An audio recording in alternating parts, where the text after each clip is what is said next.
තෙරුවන් සරණයි ඔබ හැම දිනාටම. ලෝකේ වාසය කරන සියලුම මනුෂ්‍යයන් සම්බන්ධයෙන් නොනැති කල්පනාවට ලක්විය යුතු ප්‍රධාන කාරණා අතර පළමු වෙන්න තමයි අපි හැමෝටම ඕන දුක් කරදර වලින් මිදලා මේ ලෝකේ සැපසේ සතුටින් ජීවත් වීම.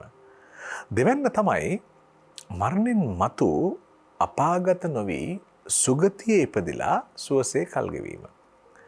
ඊට පස්සේ තවත් විදියකට මේ සසර කෙලවර කරන මඟ දැනගෙන මේ සසරේ අවසානය හොයාගෙන එතනින් නතර වීම. මේ අරමුණු ඇතුව තමයි අපි ජීවත් වෙන්නේ. එතකොට අර නිවැරදි ප්‍රතිපදා හුරු කරගෙන යන ගමනේදී අපට මඟ පෙන්වන ඒ මාර්ගය අවබෝධ කරගන්න උදව් වන ග්‍රන්ථ රත්නයන් අතර පිරුවානා පොත් වහන්සේ පිළිබඳව අපි මීට පෙර ත්‍රිපිටකාභිවන්දනා වැඩසටහනේදී සාකච්ඡා කළා සංක්ෂිප්තව ඔබට මතක ඇති. අද අපි බලාපොරොත්තු වෙන්නේ බෞද්ධාගමික ජීවිතයේ බෙහෙවින්ම භාවිතා වන ග්‍රන්ථ රත්නයක් පිළිබඳව සාකච්ඡා කරන්න. පුරාණයේ පටන් පරිශීලනය කරන හස්තසාර ග්‍රන්ථයක් කියලා තමයි ධම්මපදය අපි හඳුනාගන්නේ. ඉතින් ඒ නිසා අපි ඒ පිළිබඳව විමර්ශන සහිතව සාකච්ඡාවකට අද ත්‍රිපිටකාභිවන්දනා වැඩසටහනේදී බලාපොරොත්තු වෙනවා. ඒ සඳහා වැඩමවා වදාළ කැලණි විශ්වවිද්‍යාලයේ සංස්කෘත සහ පෙරදිග ශාස්ත්‍ර අධ්‍යනාංශයේ ජ්‍යෙෂ්ඨ මහාචාර්ය ඉන්ද්‍රාගාරේ ධම්මරතන ගෞරවනීය ස්වාමීන් වහන්සේ නමස්කාර පූජා පෙරදරිව පාදාභිවන්දනෙන් යුතුව ඊටාම ගෞරවයෙන් යුතුව පිළිගන්නට අවසරයි. ඒ වගේම දකුණු තලංගම පැලවත්ත මයුරපාද පිරිවෙන් විහාරවාසී රාජකීය පඬිත රත්මලානේ රත්නසිරි ගෞරවනීය ස්වාමීන් වහන්සේ සාදුකාර පවත්වමින් නමස්කාර පූජා පෙරදරිව පාදාභිවන්දනෙන් යුතුව පිළිගන්නට අවසර ඉල්ලා සිටිනවා. හාමුදුරනේ අපි ධම්මපදය පිළිබඳව සාකච්ඡා කරනකොට මේ ඇයි අපි ධම්මපදය පිළිබඳව ත්‍රිපිටකාභිවන්දනා වැඩසටහනේදී සාකච්ඡාවට ගන්නට අවශ්‍ය වෙන්නේ? අපේ රාජකීය පඬිත රත්මලානේ රත්නසිරි ස්වාමීන් වහන්සේගෙන් අවසරයි ඒ වජිර මහත්තයා ත්‍රිපිටකාභිවන්දනා වැඩසටහන් ගණනාවකදීම අපි විවිධ මාතෘකා කතා කරලා තියෙනවා. අද දවසේ හරිම සාධාරණයක් වැඩසටහන විසින් ඉෂ්ට කරනවා. මේ ත්‍රිපිටකාභිවන්දනා වැඩසටහන විසින් සාධාරණයක් ඉෂ්ට කරනවා මේ මාතෘකාවට. ඒ මොකද්ද? ධම්මපදය මාතෘකාව වශයෙන් තෝරා ගැනීම. ඔබ සඳහන් කරද්දී නිවැරදිව කීවා වගේම හස්තසාර ග්‍රන්ථයක්. බෞද්ධයාගේ අත්පොත වශයෙන් සලකනු ලබන කෘතිය මොකද්ද කියලා ඇහුවොත් ධම්මපදය කියලා තමයි කියන්නේ. මේකට නම දාලා තියෙන්නේ ධම්මපද. පද වචන පාද වාක්‍ය කියලා මේ භාෂාවෙහි පාරිභාෂික වචන වලින් හඳුන්වනු ලබන වාගාලාපයන් වාක්‍යයන් වාක්‍යාංශයන් තියෙනවා. ඒ අතරත පාද කියලා කියන්නේ සාමාන්‍යයෙන් කකුල් වලට පාද කියලා කියනවා. ඒකම තමයි ඔය ෆූට් වෙන්නේත් හඬ වශයෙන් ටිකක් සමානයි. මේ පාද සාමාන්‍යයෙන් 4ක් තියෙන්න ඕන. එහෙවා තියෙන්නේ ශ්ලෝක, ගාථා, සිව්පද, කවි. ශ්ලෝක කියන්නේ සංස්කෘත පද්‍ය, ගාථා කියන්නේ පාලි පද්‍ය, කවි කියලා කියන්නේ සිංහල පද්‍ය අතරත සිව්පද කවි. මේ පාද කියන එකත් පද නමින් හඳුන්වනු ලබනවා සිංහලයේදී. ඒ තමයි කවි පදයක් කියනවා කියලා කියන්නේ පාදයක් කියවන එකට. සාමාන්‍යයෙන් සිව් පාද කියන්නේ නෑ. සීපද, සිව්පද, සීපද. එතකොට මේ ගී ආරේ හරි වෙනත් ආරක හරි සිව්පද ආරක හරි පද 4ක් තිබුණාම නැත්තම් පාද 4ක් තිබුණාම තමයි එතන පද කියන වචනේ එන්නේ. තව පද කියලා වචනයක් අපි කියනවා සාමාන්‍ය වාග් ව්‍යවහාරයෙහි පද හදනවා කියලා. ඒකෙන් කියන්නේ වෙන පදයක්, වෙන අර්ථයක් ඒකේ තියෙන්නේ.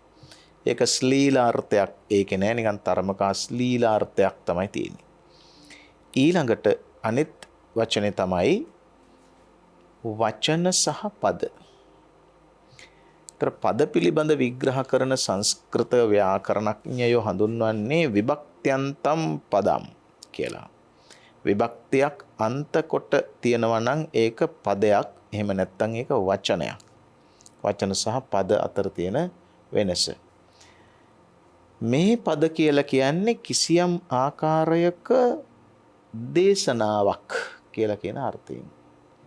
බුදුහාමුදුරුවෝ දේශනා කරපු ප්‍රකාශයක් කියලා කියන අර්ථයෙන් තමයි පද කියලා කියන්නේ. එතකොට මේ කෘතිය, අද අපි කතා කරන ප්‍රස්තුත කෘතිය ධම්ම පද වෙන්නේ අනිත් කෘතිවල ධම්ම පද නෙමේද එන්නේ? එහෙම කෙනෙකුට ඕනනම් තර්ක කරන්න පුළුවන්. ඒ තර්කයට උත්තරයක් දෙන්න පුළුවන්. ධම්ම පද වල ඇත්තටම තියෙන්නේ ධම්ම පද විතරයි. එච්චරයි. අනිත් දේශනා සංග්‍රහ කරලා තියෙනකොට පද නොවන තව බොහෝ දේ ඊට එකතු කරලා තියෙනවා. කොටින්ම කියනවා නම් ආඛ්‍යාන ක්‍රමයක් හැටියට ගත්තහම ඛණ්ඩකාව්‍ය ආඛ්‍යාන ක්‍රමයක තමයි ධම්මපදය තියෙන්නේ. ඛණ්ඩකාව්‍ය කියන්නේ වජිර මහත්තයා මුල ගාථාවට හෝ අනිත් පසු ගාථාවට හෝ සම්බන්ධ නැතුව අසම්බන්ධ ඒකකයක් ලෙස උද්දෘත කරගන්න පුළුවන්. දැන් අපි කතාවක් දිගට ගලාගෙන යන කතාවක් ගත්තාම මැද කොටස වෙනම උද්දෘත කරගන්න බෑ. මුලටත් සම්බන්ධයි අගටත් සම්බන්ධයි. දැන් අපි මොකද්ද ටෙලි නාට්‍යයක් චිත්‍රපටයක් කියමුකෝ. ඒකේ මැද කොටසක් විතරක් ගත්තාම වටහා ගන්න බෑ මුලටයි අගටයි සම්බන්ධ තියෙන නිසා. ධම්ම පද වල ස්වභාවය තමයි මුලට සම්බන්ධයක් නැහැ අගට සම්බන්ධයක් නැහැ. අතිශය ශාස්ත්‍රීය විද්‍යාවට සංග්‍රහ කරන ලද කෘතියක්. ඒ වගේම මේ සංග්‍රහ කිරීම මෙම නම් කිරීම සිද්ධ කරනු ලබන්නේ ධර්ම පිළිබඳ ඉතාම ගැඹුරු හැදෑරීමක් ඇති ධර්ම සංගීතිකාරක යන් වහන්සේලා විසින් තමයි මේ නම් කිරීම කරනු ලබන්නේ. ඇත්තම කිව්වොත් බුදුහාමුදුරුවෝ ධම්මපද නමින් කොටසක් දේශනා කරලා නැහැ. ධම්මපදයයි මම මේ දේශනා කරන්න කියලා කොටසක් දේශනා කරලා නැහැ. උන්වහන්සේ ධර්ම ඛණ්ඩයන් දේශනා කරලා තියෙනවා. ඒ දේශනා කරන ලද ධර්ම ඛණ්ඩයන් ඛණ්ඩ කාව්‍යමය ආකෘතියක් ආඛ්‍යාන සම්ප්‍රදායක් සහිත විවිධ ස්ථානවල කෙටි ධර්ම ප්‍රකාශන කරලා තියෙනවා. ඒවා ධම්ම පද නමින් සංග්‍රහ කරනු ලැබ තියෙනවා. ඒක නිසා මේ 423ක් ගාථා සහිත වග්ග කොටස් 26කට බෙදන ලද මේ කෘතිය පුරාම තියෙන්නේ ධම්ම පද තමයි. ඒ ධම්ම පදවල ස්වභාවය තමයි එකක්වත් අයින් කළ නොහැකි, එකක්වත් එක් කළ නොහැකි. ඒක නිසා එකකට එකක් වෙනස් බුදුහාමුදුරුවන්ගේ නියති ප්‍රකාශ ඇතුළත් ගාථා තමයි ධම්මපදයේහි එන්නේ. මම ඊළඟ සැරේකදී අමතක නොකර ඒ නියති ප්‍රකාශ කියන්නේ මොකක්ද කියන එක කියන්නම්. ඒ කෙසේ වෙතත් බෞද්ධයෝ අද වෙනකොටත් අත්පොතක් හැටියට පාවිච්චි කරනව පමණක් නෙවෙයි, මුළු ලෝකය පුරාවම බුදුදහම හඳුනා ගන්නා පළවෙනි පැයේදී හඳුනා ගනු ලබන්නේ එකක් බුදුහාමුදුරුවෝ නැත්තම් ගෞතම ගෝත්‍රයේ ශාක්‍ය වංශයේ ඔක්කාක රජ පරපුරේ උපන් ගෞතම ගෝත්‍රීය සිද්ධාර්ථ නම් වූ ඉන්දියානු විශිෂ්ටයා විශිෂ්ට මානවයා කවරෙක්ද යන වග ඊළඟ පැයේ හඳුනා ගන්න නියමිතව තියෙන්නේ ධම්මපදය. බුදුහාමුදුරුවෝ අඳුනාගන්න උපයෝගී කරගන්න ධම්මපද කාව්‍ය පිළිබඳව එහෙම නැත්නම් පද පේලි පිළිබඳව අපි අද ත්‍රිපිටකාභිවන්දනා වැඩසටහනේදී සාකච්ඡා කරමින් ඉන්නේ. අපේ ගෞරවනීය මහාචාර්ය හාමුදුරුවෝ ප්‍රකාශ කළා මේ එකකට එකතු කරන්න බැරි එකක් එකකින් වෙන් කරන්න බැරි එහෙම මේක අවශ්‍ය නැහැ කියලා කියන්න කාටවත් බැරි මේ මාහැඟි ග්‍රන්ථය පිළිබඳව මා කැමතියි අපේ ගෞරවනීය රත්නසිරි ස්වාමීන් වහන්සේ වෙත යොමු වෙලා දැනගන්න මේ දැන් අපි ත්‍රිපිටකාභිවන්දනා වැඩසටහනේදී මේ සාකච්ඡාව ඉදිරියට රැගෙන යන්නේ. එතකොට ධම්මපදයට ත්‍රිපිටකය තුල ලැබෙන වටිනාකම පිළිබඳව හඳුන්වන්නේ. මහාචාර්යෝත්තම ජ්‍යෙෂ්ඨ මහාචාර්ය ඉන්දුරාගාරයේ ධම්මරත්න ලොකු හඳුරන් වහන්සේගේ අවසරයි. වජිර මහත්මයා අහපු ප්‍රශ්නේ ත්‍රිපිටකයේ ධම්මපද ස්ථානගත වෙන්නේ කොහොමද කියන එක. දැන් ත්‍රිපිටකය ගත්තාම විනය සූත්‍ර අභිධර්ම කියන මේ තුන් පිටකය මේ තුන් පිටකේ සූත්‍ර පිටකාගත ග්‍රන්ථයක් තමයි ධම්මපදය කියලා හඳුන්වන්නේ. ධම්මපදය මේ සූත්‍ර පිටකයේ නිකාය පහක් තියෙනවා. අපි සූත්‍ර පිටකයේ ග්‍රන්ථ හඳුනන නිකාය කියන විශේෂ නාමයෙන් මේකේ කුද්දක නිකායේ ග්‍රන්ථ 15ක් අපේ රටේ අපි කුද්දක නිකායට අන්තර්ගත වෙනවා. බුරුමේ ග්‍රන්ථ 18ක් කුද්දක නිකායට ඇතුළත් වෙනවා. අපේ රටේ තියෙන මේ කුද්දක නිකා වර්ගීකරණේ එක වැදගත් ග්‍රන්ථයක් තමයි මේ ධම්මපද පාළි කියලා කියන්නේ. මේක ත්‍රිපිටකයේ තියෙන ධම්මපද පාළි කියලා. පාළි කියන විශේෂාර්ථයෙන් තමයි මේක හඳුන්වන්නේ. පාළි කියන වචනය තුල පෙළ කියන අදහස තමයි අන්තර්ගත වෙන්නේ. පාඨ කියන සංස්කෘත වචනය සිංහලේ මේ පාලියට එන්නේ පාළි කියන අදහසින්. එතකොට මේ ධම්මපද පාළි කියන ග්‍රන්ථය ආරම්භය ගැන පාලි භාෂාව පිළිබඳ විද්වතුන් විවිධ අදහස් මත පළ කරලා තියෙනවා. මේ ධම්මපදයේ තියෙන ගාථා ගත්තාම භාෂා ශෛලිය අතින් ඊටාම පැරණි භාෂා ලක්ෂණ නියෝජනය කරන ග්‍රන්ථයක් තමයි ධම්මපදය කියලා කියන්නේ. ඒ ධම්මපදය සහ ඔය අට්ඨකහ පාරායන වග්ග ඊටාම පැරණි බුද්ධ භාෂිත විදියට තමයි පාලි උගතුන් සලකන්නේ. පොල්වත්තේ බුදුදත්ත මහානායක හාමුදුරුවෝ එහෙම ඊටාම පැහැදිලිව එක පෙන්වා දීලා තියෙනවා.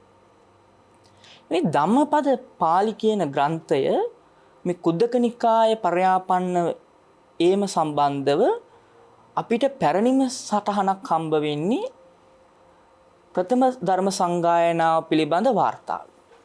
ප්‍රථම ධර්ම සංගායනාව පිළිබඳ පැරණිම වාර්තාව ඇතුළත් වෙන්නේ විනය පිටකයේ චුල්ලවග්ග පාළියේ පංච සතිකක් කන්දක කියන විනය වාර්තාව. මේ වාර්තාවේ තියෙනවා ප්‍රථම ධර්ම සංගීතිකාරක මහතෙරුන් වහන්සේලා ධර්මය හා විනය සංගායනාවේදී ප්‍රථම ධර්ම සංගායනාවේදී ප්‍රධාන වශයෙන්ම සංගායනා කියලා අපි පාලි උගතුන් සලකන්නේ ධර්මය හා විනය කියන එක.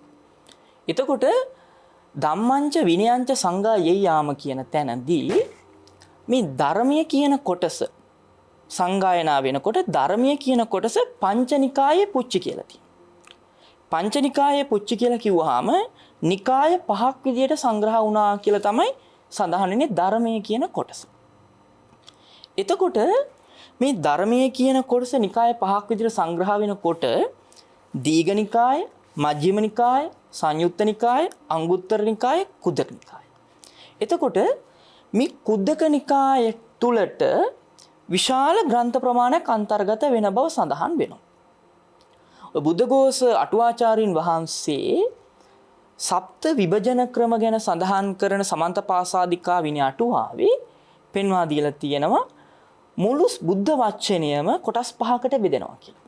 එතනක් තියෙන්නේ පංච නිකාය. නිකාය වශයෙන් පංච විධම්. ඒ නිකාය වශයෙන් පහකට බෙදෙනකොට දීඝ නිකායට පැහැදිලි දීඝ නිකායේ සූත්‍ර 34ක්. මජ්ක්‍ධිම නිකායේ පැහැදිලි, සංයුත්ත නිකායේ පැහැදිලි, අංගුත්තර නිකායේ පැහැදිලි. මේ කුද්දක නිකාය තුලට තමයි මහතෙරුන් වහන්සේලා විනය පිටකයත් අභිධර්ම පිටකයත් කියන සියලුම ග්‍රන්ථ අන්තර්ගත කරලා තිබුණේ. එතකොට කුද්දක නිකාය කියලා කියන්නේ විශාල ධර්ම සාහිත්‍යයක් අන්තර්ගත වුණ කොටසක්. වචනේ කුද්දක වුණාට කුඩා නෑ. හැබැයි ඊටාම විශිෂ්ට ග්‍රන්ථ ප්‍රමාණයක් ඇතුළත් වෙන ප්‍රදේශයක් තමයි කුද්දක නිකාය කියන්නේ. ඒතර මේ කුද්දක නිකාය ඇතුලේ ධම්මපදය අපි හඳුනා ගන්න වෙන්නේ මෙන්න මේ විදිහට.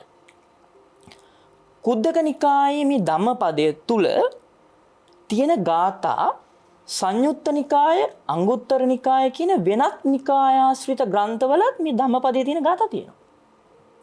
ඒතකොට මේ ධම්මපදය සකස් වීමේදී අර අංගුත්තර සහ සංයුත්තාදී නිකායාන්තර ග්‍රන්ථවල තිබුණු ඒ සූත්‍ර ඇතුලේ තිබුණු ගාථාර්ධ සංග්‍රහ කරලා තමයි මේක ධම්මපද කියන ග්‍රන්ථය ගොඩ නැගෙන්නේ. එහින් අදහස් වෙන්නේ නැහැ මේ ධම්මපදයේ පසු කාලීනයි කියන එක නෙමෙයි. ධම්මපදය නිර්මාණය වීම සඳහා මුල් බුද්ධ වචනය තමයි භාවිත කරන්නේ. හැබැයි මේ ධම්මපද කියන ග්‍රන්ථය සංග්‍රහ වෙනකොට වග්ග 26ක්. ඒතර මේ වග්ග 26 සංග්‍රහ කරන්නේ ඊටාම ක්‍රමානුකූල වර්ගීකරණයකට. මොකද මහතෙරුන් වහන්සේලා මේ වග්ග වශයෙන් බෙදනකොට මේ ගාථා ඒ කොටසට අදාළ වෙන ගාථා තමයි තෝරගන්නේ. අපේ නායක හඳුරන් වහන්සේ දේශනා කළා මේ බුදුරජාණන් වහන්සේ විසින් මේ ධම්මපද කියලා කොටසක් වෙනම දේශනා කරන්නේ නැහැ. ධම්මපදයක් දේශනා කරන්නේ නැහැ. බුදුරජාණන් වහන්සේගේ දේශනාව පර්මී ඒ පුද්ගලයා අරමුණු කරගෙන ඒ පුද්ගලයාගේ චිත්තචෛතසික ස්වභාවයන් අරමුණු කරගෙන ඒ ස්වභාවයට අනුකූලව දේශනා කරපු ගාථා තැන් තැන්වල විසිරීලා තිබුණා. පූජාවලිය කියන ග්‍රන්ථයේ සඳහන් වෙනවා මලසුනක විසිරී තිබුණු මල් මාලාකරුවෙකු විසින් එකතු කරලා ඒ මල් අලංකාර ලෙස මල් දමක් කරන්නාසේ තමයි මහතෙරුන් වහන්සේලා ප්‍රථම සංගීතය අවස්ථාවේදී ලෝතුරා තථාගත සම්මා සම්බුදුරජාණන් වහන්සේ දේශනා කරපු ශ්‍රී සද්ධර්මය පරම්පරාවෙන් පරම්පරාවට පවත්වා ගැනීමට ප්‍රවේණිය පවත්වා ගැනීමේ පහසුව සඳහා සංග්‍රහ කරන්නේ ඒ කොටස් වලට. එතකොට මේ ධම්මපදයේ කියන ග්‍රන්ථයත් පසු කාලීනව අපට පවත්වා ගැනීමේ පහසුවට ධර්මයේ චිරපැවැත්ම සඳහා උපයුක්ත වන විලාසයෙන් තමයි එදා මහා කාශ්‍යපාදී මහතෙරුන් වහන්සේලා ප්‍රථම සංගීතය අවස්ථාවේදී වග්ගාදියට වෙන්කොට ඒ වග්ගයන්ට ඒ ප්‍රමාණ වූ ගාථා සංග්‍රහ කරලා මේ ධම්මපද කියන කොටස නිර්මාණය වෙන්නේ. ඒ ධම්මපදය ගත්තොත් මුළු බුද්ධ වචනයම ත්‍රිපිටකයම නියෝජනය කරන සාරාංශය කියන්න පුළුවන් ධම්මපදයට. මොකද ධම්මපදය තුල මුළු බුද්ධ වචනයම අන්තර්ගත වෙනවා. හොඳයි. ඊටාම වටින ශාස්ත්‍රීය පැහැදිලි කිරීමක් අපේ ගෞරවනීය හාමුදුරුවෝ සිද්ධ කළා. දැන් ධම්මපදය ත්‍රිපිටකයේ වටිනාම තැනක තියපු ඒ කොටස මම ආයෙත් අරගෙන එනවා ඔබ වහන්සේ ගාවට. දැන් අපේ හාමුදුරුවෝ කිව්වා මේ කුද්දක කියන වචනය ඇතුලේ සංග්‍රහිත වුණාට මේක එහෙම කෙටියෙන් හිතන්න පුළුවන් කොටසක් නෙවෙයි කියන කාරණාව. එතකොට මේ කුද්දක නිකායට අපි ගමන් කරොත් කුද්දක නිකායෙත් කොටස් 15ක් තියෙනවා කියලා හම්දුනේ අපිට කියවනකොට තොරතුරු ලැබෙනවා. එතකොට එතන දැන් මේ කොටස් 15 වෙනුත් මේක තවත් සුවිශේෂ කරලා හඳුන්වන්නේ. දැන් 15කට දාලා එතනිනුත් සුවිශේෂ වෙන්නේ කොහොමද කියන එක මේ කුද්දක නිකාය විමර්ශනය කරලා අපට පැහැදිලි කරලා දෙන්න ඔබ වහන්සේට ආරාධනා කරනවා. වජිනවත්ය බොහොම සන්තෝෂයින පොඩි හාමුදුරුවන්ගේ අදහස් දැක්වීම. වජිනවත්යා මෙන්න මෙහෙම කිව්වොත් කුඩා ඒවා ගොඩක් කිව්වහම ගොඩක්ද කුඩාද? කුඩා ඒවා ගොඩක්. කුඩා ඒවා ගොඩක්. ඒතර කුද්දක නිකාය කියලා කියන්නේ කුඩා නිකාය කියලා කියන එක නෙවෙයි. දීඝ නිකාය කියන්නේ අනිත් ඒවට වඩා දිඝ නිකාය කියලා කියන එක නෙවෙයි. දීඝ නිකාය කියලා කියන්නේ සූත්‍රවල ප්‍රමාණාත්මකව දිගයි. සූත්‍ර ප්‍රමාණාත්මකව දිගයි. ඒතර අංගුත්තර නිකායේ තියෙන සංඛ්‍යාත්මක ධර්ම ඛණ්ඩයන්. කුද්දක නිකායේ තියෙන්නේ කුඩා කොටස් එච්චරයි. දැන් පොඩි හාමුදුරුවෝ කිව්වා ධම්මපද පාළි. ඒ වගේ අනිත් එකක් තමයි ඉති උත්තක පාළි. ඊළඟ අනිත් එක තමයි උදාන පාළි. දැන් මේ වගේ පාලි කියන වචනේ අපදාන පාලි, උදාන පාලි විවිධ පාලි කියන වචනෙන් එන මේ පෙළ. දැන් අපි ඔය සිංහලේ දී පෙළ පොත් කියලා කියන්නේ. පෙළ පොත්. විශේෂ නිර්දේශයකට નિયમિત නිශ්චිත විෂය ඛණ්ඩයකට අදාළ ප්‍රධාන පෙළ. පෙළ පොත්. ඒකට ඉංග්‍රීසියෙන් කියන්නේ ටෙක්ස්ට් බුක්ස් කියලා. එහෙනම් මේ පාලියේ තියෙන ටෙක්ස්ට්. ඒකින්ද තමයි ඔය එංගලන්තේ තියෙන පාලි ටෙක්ස්ට් සොසයිටි PTS තමයි ලෝකය සාමාන්‍යයෙන් පිළිගත්ත රෝමන් අක්ෂරයෙන් රෝමන් ස්ක්‍රිප්ට් එකෙන් තියෙන ත්‍රිපිටකයට. ඒ අය ත්‍රිපිටක කියන නම නෙමෙයි පාවිච්චි කරන්නේ පාලි ටෙක්ස්ට් කියලා. ඒ ටෙක්ස්ට් කියන්නේ පාලිම තමයි බලාපුවහම. ඒතර පාලි ටෙක්ස්ට් සොසයිටි කියලා කිව්වහම පාලි කියන එක තමයි ටෙක්ස්ට් කියන්නේ. එතකොට මේ පෙළවල් කුඩා පෙළවල්. ඒක නිසා කුද්දක නිකාය පර්යාපන්නව සංග්‍රහීත වන්නේ. ගාථා කියලා කිව්වහම මම මුලින් කිව්වනේ පාද හෝ පද 4යිනේ. සාමාන්‍යයෙන් ඒ 4 නොවෙනේවත් නොවන අවස්ථා ඕනතරම් තියෙනවා. 3 තියෙන අවස්ථා තියෙනවා, 5 6 තියෙන අවස්ථා තියෙනවා. හැබැයි සරල සාමාන්‍ය වශයෙන් ධම්මපදයෙහි පාද 4යි. පාද 4ක් අට්ඨක්කරා ඒකපදා ගාථා ඒකා චතුප්පදා. අට්ඨක්කරා ඒකපදා කියන්නේ අකුරු 8ක් එක පදයයි. ගාථා ඒකා චතුප්පදා. ගාථාවක් කියන්නේ පද 4යි. එහෙම. ඒවා දීර්ඝ මාතෘකා නිසා මාතෘකාවෙන් බැහැර යනවා. ඒක විස්තර කරන්න ගියාම එතන අක්කර කියලා කියන්නේ අකුරුම නෙවෙයි මාත්‍රා. අපි ඒක පස්සේ දවසක කතා කරමු. මේ අටකුරු පාද සහිත ගාථා. මේක අර ඉස්සෙල්ලා සඳහන් කළා වගේ මේ ධම්මපදයේ ඇතුලේ වර්ග පාලියෙන් වග්ග 26යි. ඒ වග්ග 26 හරිම ශාස්ත්‍රීය විදිහට තමයි වෙන් කරනු ලැබ තියෙන්නේ. මොකද්ද ශාස්ත්‍රීය ක්‍රමය? ඒක විග්‍රහ කරපු එනනම් බෙදා විභජනය කරන ලද ශාස්ත්‍රීය නිර්ණායකය මොකද්ද? පළවෙනිම වග්ගය යමක වග්ගයනේ. ඒතර යමක වග්ගයෙහි ගාථාවල යමක කියන වචනේ නැහැ. යමක කියන වචනය තියෙන හින්දා නෙමෙයි යමක වග්ගය කියලා දාන්නේ. දැන් බාල වග්ගය, පණ්ඩිත වග්ගය කියලා තව වග්ග දෙකක් තියෙනවා. දැන් පණ්ඩිත වග්ගයෙහි හැම වෙලාවෙම පණ්ඩිතෝ කියන වචනේ තියෙනවා. බාල වග්ගයේහි බාලෝ කියන වචනේ තියෙනවා. ඒතර ඒ වග්ගයට නම දාන්නේ ඒ වග්ගයේ වැඩියෙන්ම පාවිච්චි කරන වචනේ. අරහන්ත වග්ගයේ අරහන්ත කියන වචනේ වැඩියෙන්ම තියෙනවා. නැත්නම් රහතන් වහන්සේලා ගැන කියනවා. යමක වග්ගයේ යමක කියන වචනේ නැහැ. ඒක මේ කියන්නේ මේ ධම්මපදය ඇතුලේ ගාථා සංග්‍රහ කරන්න පාවිච්චි කරන නාමකරණය කිරීමේ ශාස්ත්‍රීය ක්‍රමෝපාය. ඒක හැමතැනම එහෙමයි. දැන් බලන්නකෝ මංගල සූත්‍රයට මංගල කියලා නම දැම්මේයි. ඒ තම මංගල මුත්තම. හැමතැනම මංගල කාරණා තමයි කියන්නේ මංගල කියන වචනේ කියවෙනවා. පරාභව සූත්‍රයට පරාභව සූත්‍රය කියලා කියන්නේ ඇයි? තං පරාභවතෝ මුකං. පරාභව කියන වචනේ නිතරම කියවෙනවා. වසල සූත්‍රයට වසල කියලා කියන්නේ ඇයි? අතන වසල කියන වචනේ හැමතැනම කියවෙනවා. කරණීය මෙත්ත සූත්‍රයට කරණීය මෙත්ත කියන්නේ ඇයි? මෛත්‍රිය. අන්න කරණීය මෙත්ත කියන වචනේ පටන් ගන්න. කරණීය මත්ත කුසලේ. කරණීයං කරණීය කියලා කියන වචනෙන් පටන් ගන්න නිසා. දැන් ඒකේ කරණීය කියලා කියන එක වෙන තරක නැහැ. එහෙනම් සූත්‍ර නාමකරණය කරද්දී යම් සූත්‍රයක් නාමකරණ නම දීලා තියෙන්නේ ඒකේ වැඩියෙන් පාවිච්චි කරන නමින්. සමහර සූත්‍ර වලට නම දීලා තියෙන්නේ පළවෙනි වචනේ. රතන සූත්‍රයට නම දීලා තියෙන්නේ රතන කියන නම තියෙන හින්දම නෙමෙයි. ත්‍රිවිධ රත්නය එහි පාවිච්චි වෙන හින්දා. දැන් අග්ගික භාරද්වාජ සූත්‍රයට නම දීලා තියෙන්නේ ඒ මොනවාක්වත් හින්දා නෙමෙයි. ඒක දේශනා කරලා තියෙන්නේ අග්ගික භාරද්වාජට නිසා.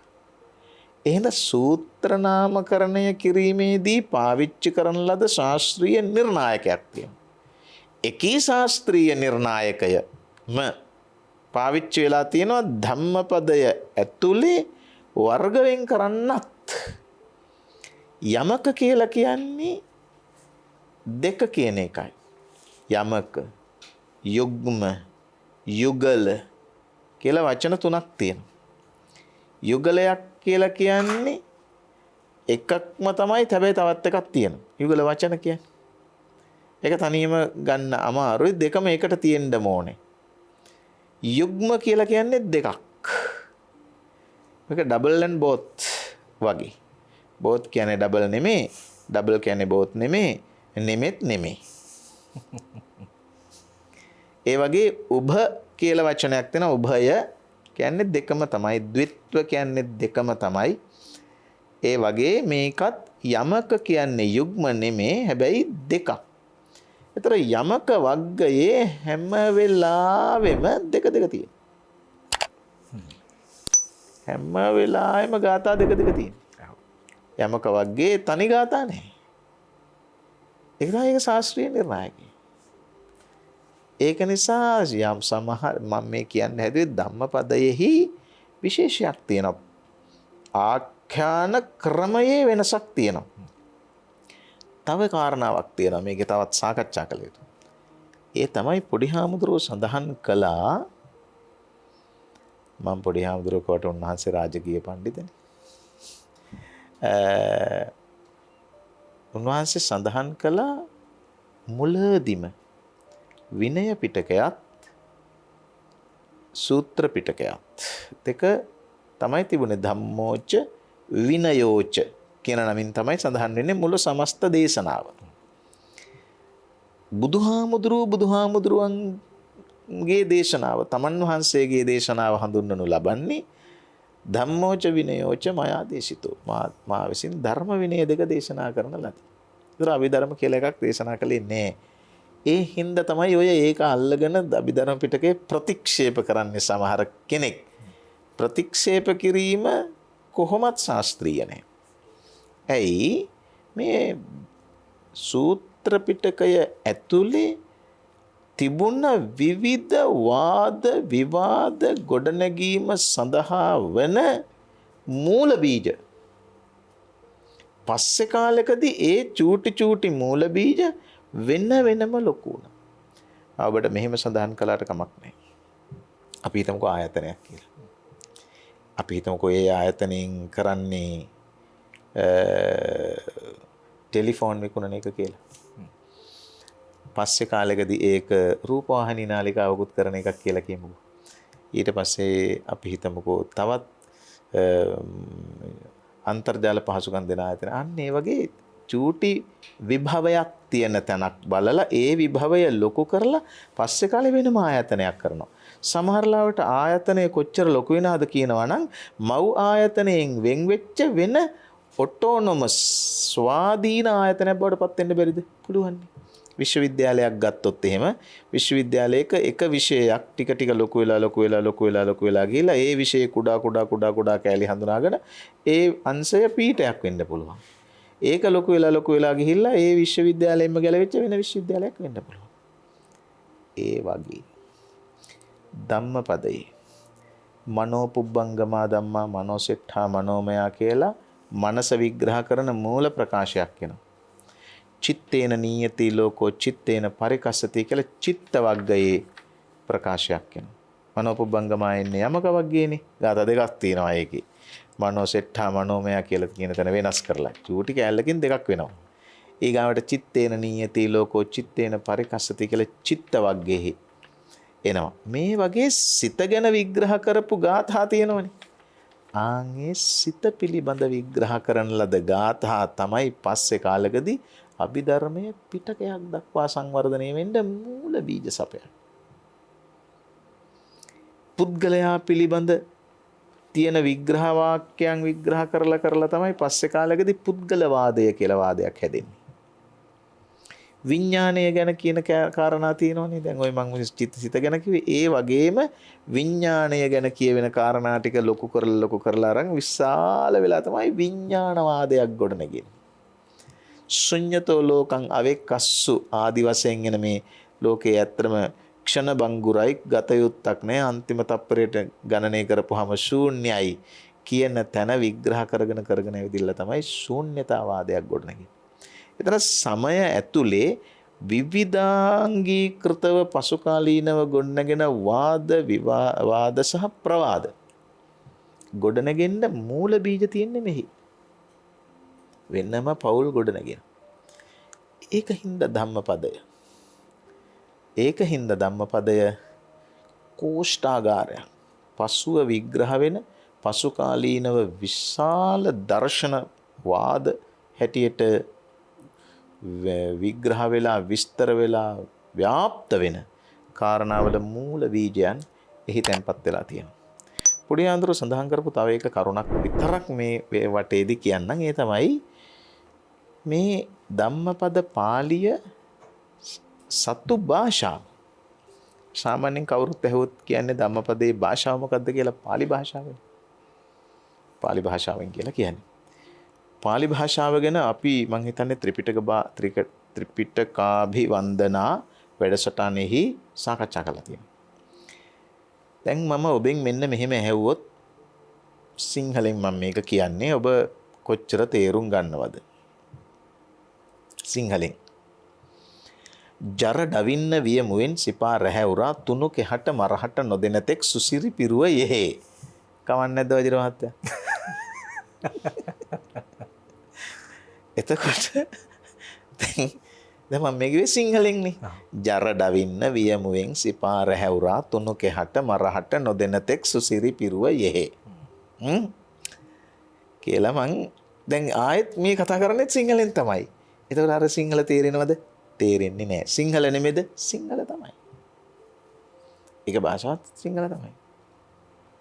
උකටලියට දැලැඳිලි දෙන්නු පිය සමාම්හි කියලා තව වාක්‍යයක් තියෙන වචනයක්. හොඳ වෙලාවට ඔබට තේරෙන්නේ නැහැ ඒක.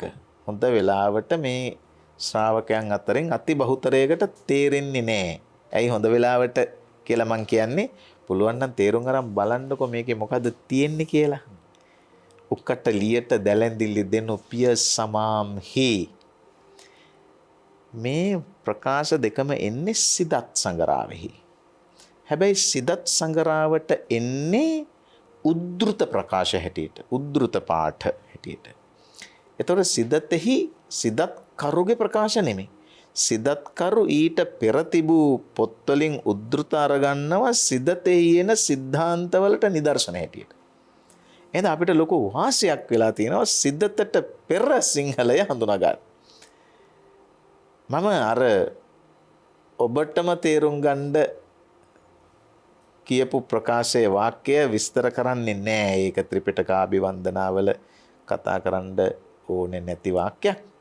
ඒ හින්දම හොයා තේරුම හොයාගන්න හොඳයි. කියන්නේ නැතිවනේ එහෙම හොයලා තේරුම් ගන්න.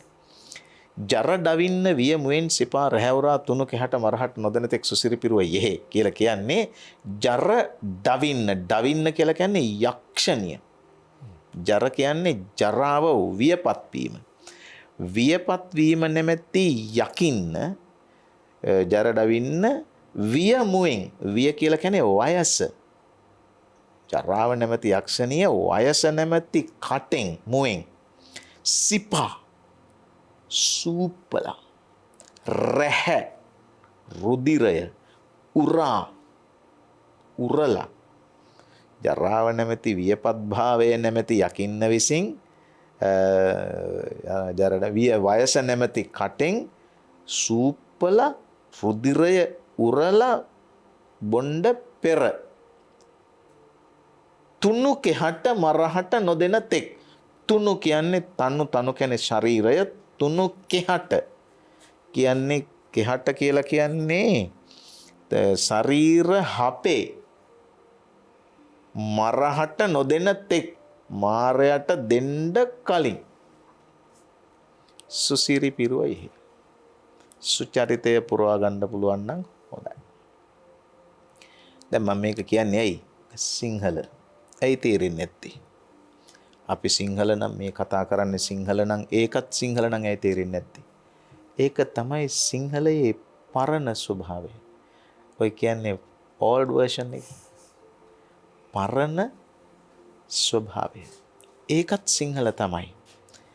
ඒ හා සමානවම ඊට පස්සේ තමයි සිදත් සංගරා සිංහල කියන එක ඒකට පස්සේ කියලාගෙන ඊට පස්සේ එකක් සිදත් සංගරා සිංහල.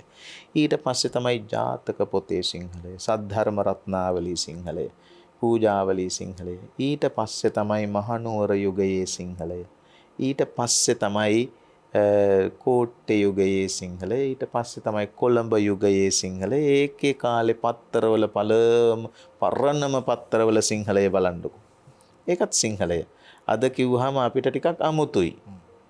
වලන්ටයින වාය එහෙම නැති. එතකොට අද අපිට ඒක සිංහලද සිංහල තමයි. අද අපිට ඒක ටිකක් ලාංකේය නෙමෙයි වගේ ටිකක්. අවියත් වගේ. ඊට පස්සේ තමයි කුමාරණතුංග මුනිදාස සූරීන්ලගේ අර IPL තෙන්නකෝන් සූරීන්ලගේ ඔය වගේ මාර්ටින් වික්‍රමසිංහ සූරීන්ලගේ සිංහලය භාවිතය. ඊට පස්සේ තමයි දැන් මේ තියෙන නවකතා කෙටි කතා දැන් තමයි පත්තරවල භාවිතය. ඊගාවට තමයි මේ රූපවාහිනී වල ගුවන් විදුලි වල පරණ ප්‍රවෘත්ති භාවිතය. දැන් පරණ නැති සිංහලද කියලා හරියට කියන්න බැරි නූතන සිංහල ප්‍රවෘත්ති භාවිතය. සිංහල වෙන්න ඇති එක. එතකොට මේ විදිහේ වෙනසක් තියෙනවනේ එකම භාෂාවනත්. ඒ වාගේ තමයි මහාවංශ සිංහලය, මහාවංශ පාලියක්, දාඨාවංශ පාලියක්, ජිනචරිත පාලියක්, හත්තවනගල්ල විහාරවංශ පාලියක් තියෙනවා. හත්තවනගල්ල විහාරවංශ පාලිය සංස්කෘත මිශ්‍ර. ජිනචරිත කාව්‍යය. අපි හරි ආසාවෙන් පාඩම් කරපු ජිනචරිතය. ඒක හරි ලස්සන පාලියක්. මහාවංශ පාලිය අලංකාරමය කෙසේ වෙතත් හරි ලස්සන ප්‍රකාශන ශෛලියක් තියෙන කුඩා පද්‍ය බන්ධනය. ඒවා පාලි. එතකොට අර පොඩි හාමුදුරුවෝ කිව්වනේ සුත්ත නිපාත පර්යාපන්න අට්ටක පාරායන වග්ග කියලා වචන දෙකක්. ඒ අට්ටක වග්ගය, පාරායන වග්ගය සහ ධම්මපදය කියලා කියන්නේ මේ මාගධික වෝහාරයෙහි බුද්ධ දේශනාවෙහි පරණම භාෂා ශෛලිය තියෙන එක. එහෙනම් අපි දැන් ඉගෙන ගන්න සහ අපි උගන්වන පාලි ව්‍යාකරණයක් තියෙනවනේ.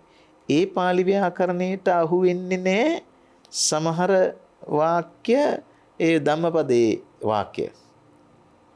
දැන් ඔය මයමෙත්ත යමාමසේ කියලා ධම්මපදයේම ඉන ප්‍රකාශයක් තියෙනවා. මයමෙත්ත යමාමසේ කියලා කියන්නේ මයන් අපි එත්ත යමාමසේ යා යුතු වෙමු.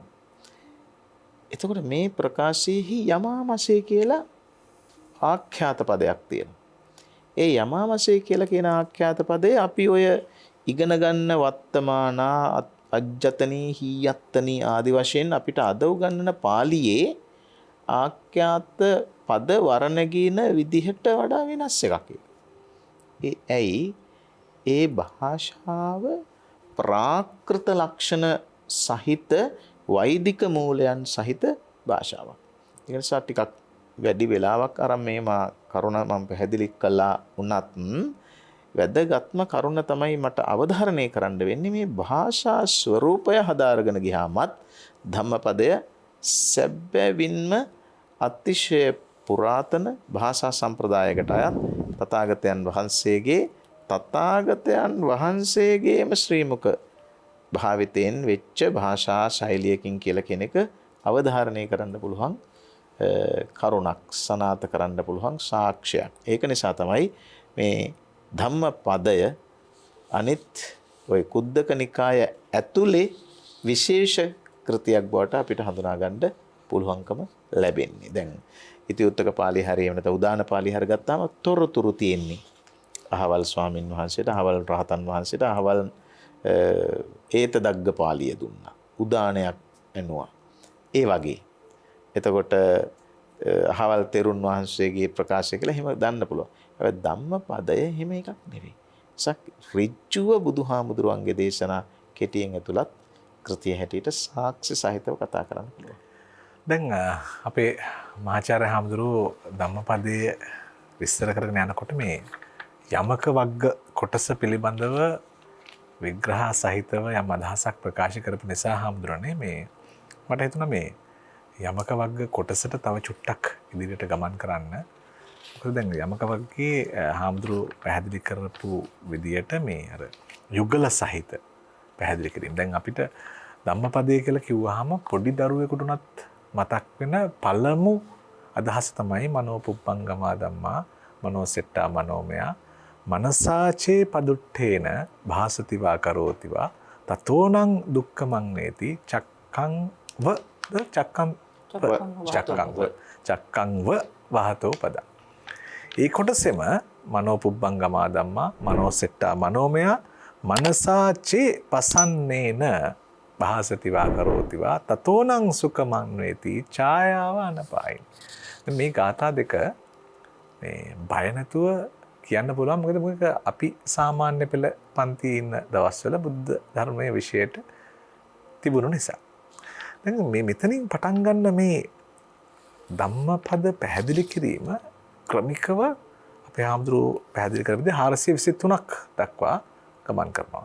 දැන් යමක වග්ග කොටසේ තියෙන සුවිශේෂීතාවය හාමුදුරනේ කෙනෙක් හොයා බැලුවොත් සිත සහ සිතුවිලි දැන් අපේ සාමාන්‍යයෙන් එදිනදා ජීවිතය පිළිබඳවද සාකච්ඡා කරන්නේ. එහෙම නැත්නම් අර හාමුදුරුවෝ කියපු විදිහට මේ යුගල කාරක බවමද එහි තියෙන විශේෂත්වය?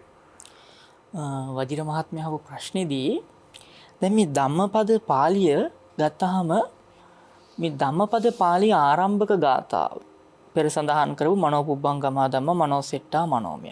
මෙතන මේ මනසනේ පූර්වාංගම වෙනවා කියලා කතා කරන්නේ. ඒතකොට මේ පළවෙනිම මේ යමක වග්ගය පඬිත හාමුදුරුවෝ දේශනා කරා වගේ යමක කියලා කියන්නේ යුගල ගාථා. ඒතර මේ මනෝපුබ්බංගමා ධම්ම ගාථා මුලට ගන්න ඇයි? දැන් මනසම පූර්වාංගම වෙනවා. මුළු බුද්ධ වචනයම මනස පූර්වාංගම දේශනා කරපු දේශනාවක්. මොකද බුදුදහමේ ප්‍රමුඛ ලෙස අගය කරන්නේ මානසික සුචරිතය, කායික සුචරිතයත් අගය කරනවා. ඒ මානසික සුචරිතය කායික සුචරිතයේ විශේෂ බලපානවා. ඒ දෙකම එකට අන්‍යෝන්‍ය ප්‍රතිබද්ධයි. ඒතර මනස පවත්වාගෙන යාමේ මානසික ස්වස්ථතාවයේ පරිපූර්ණත්වය තමයි නිවන කියලා කියන්නේ.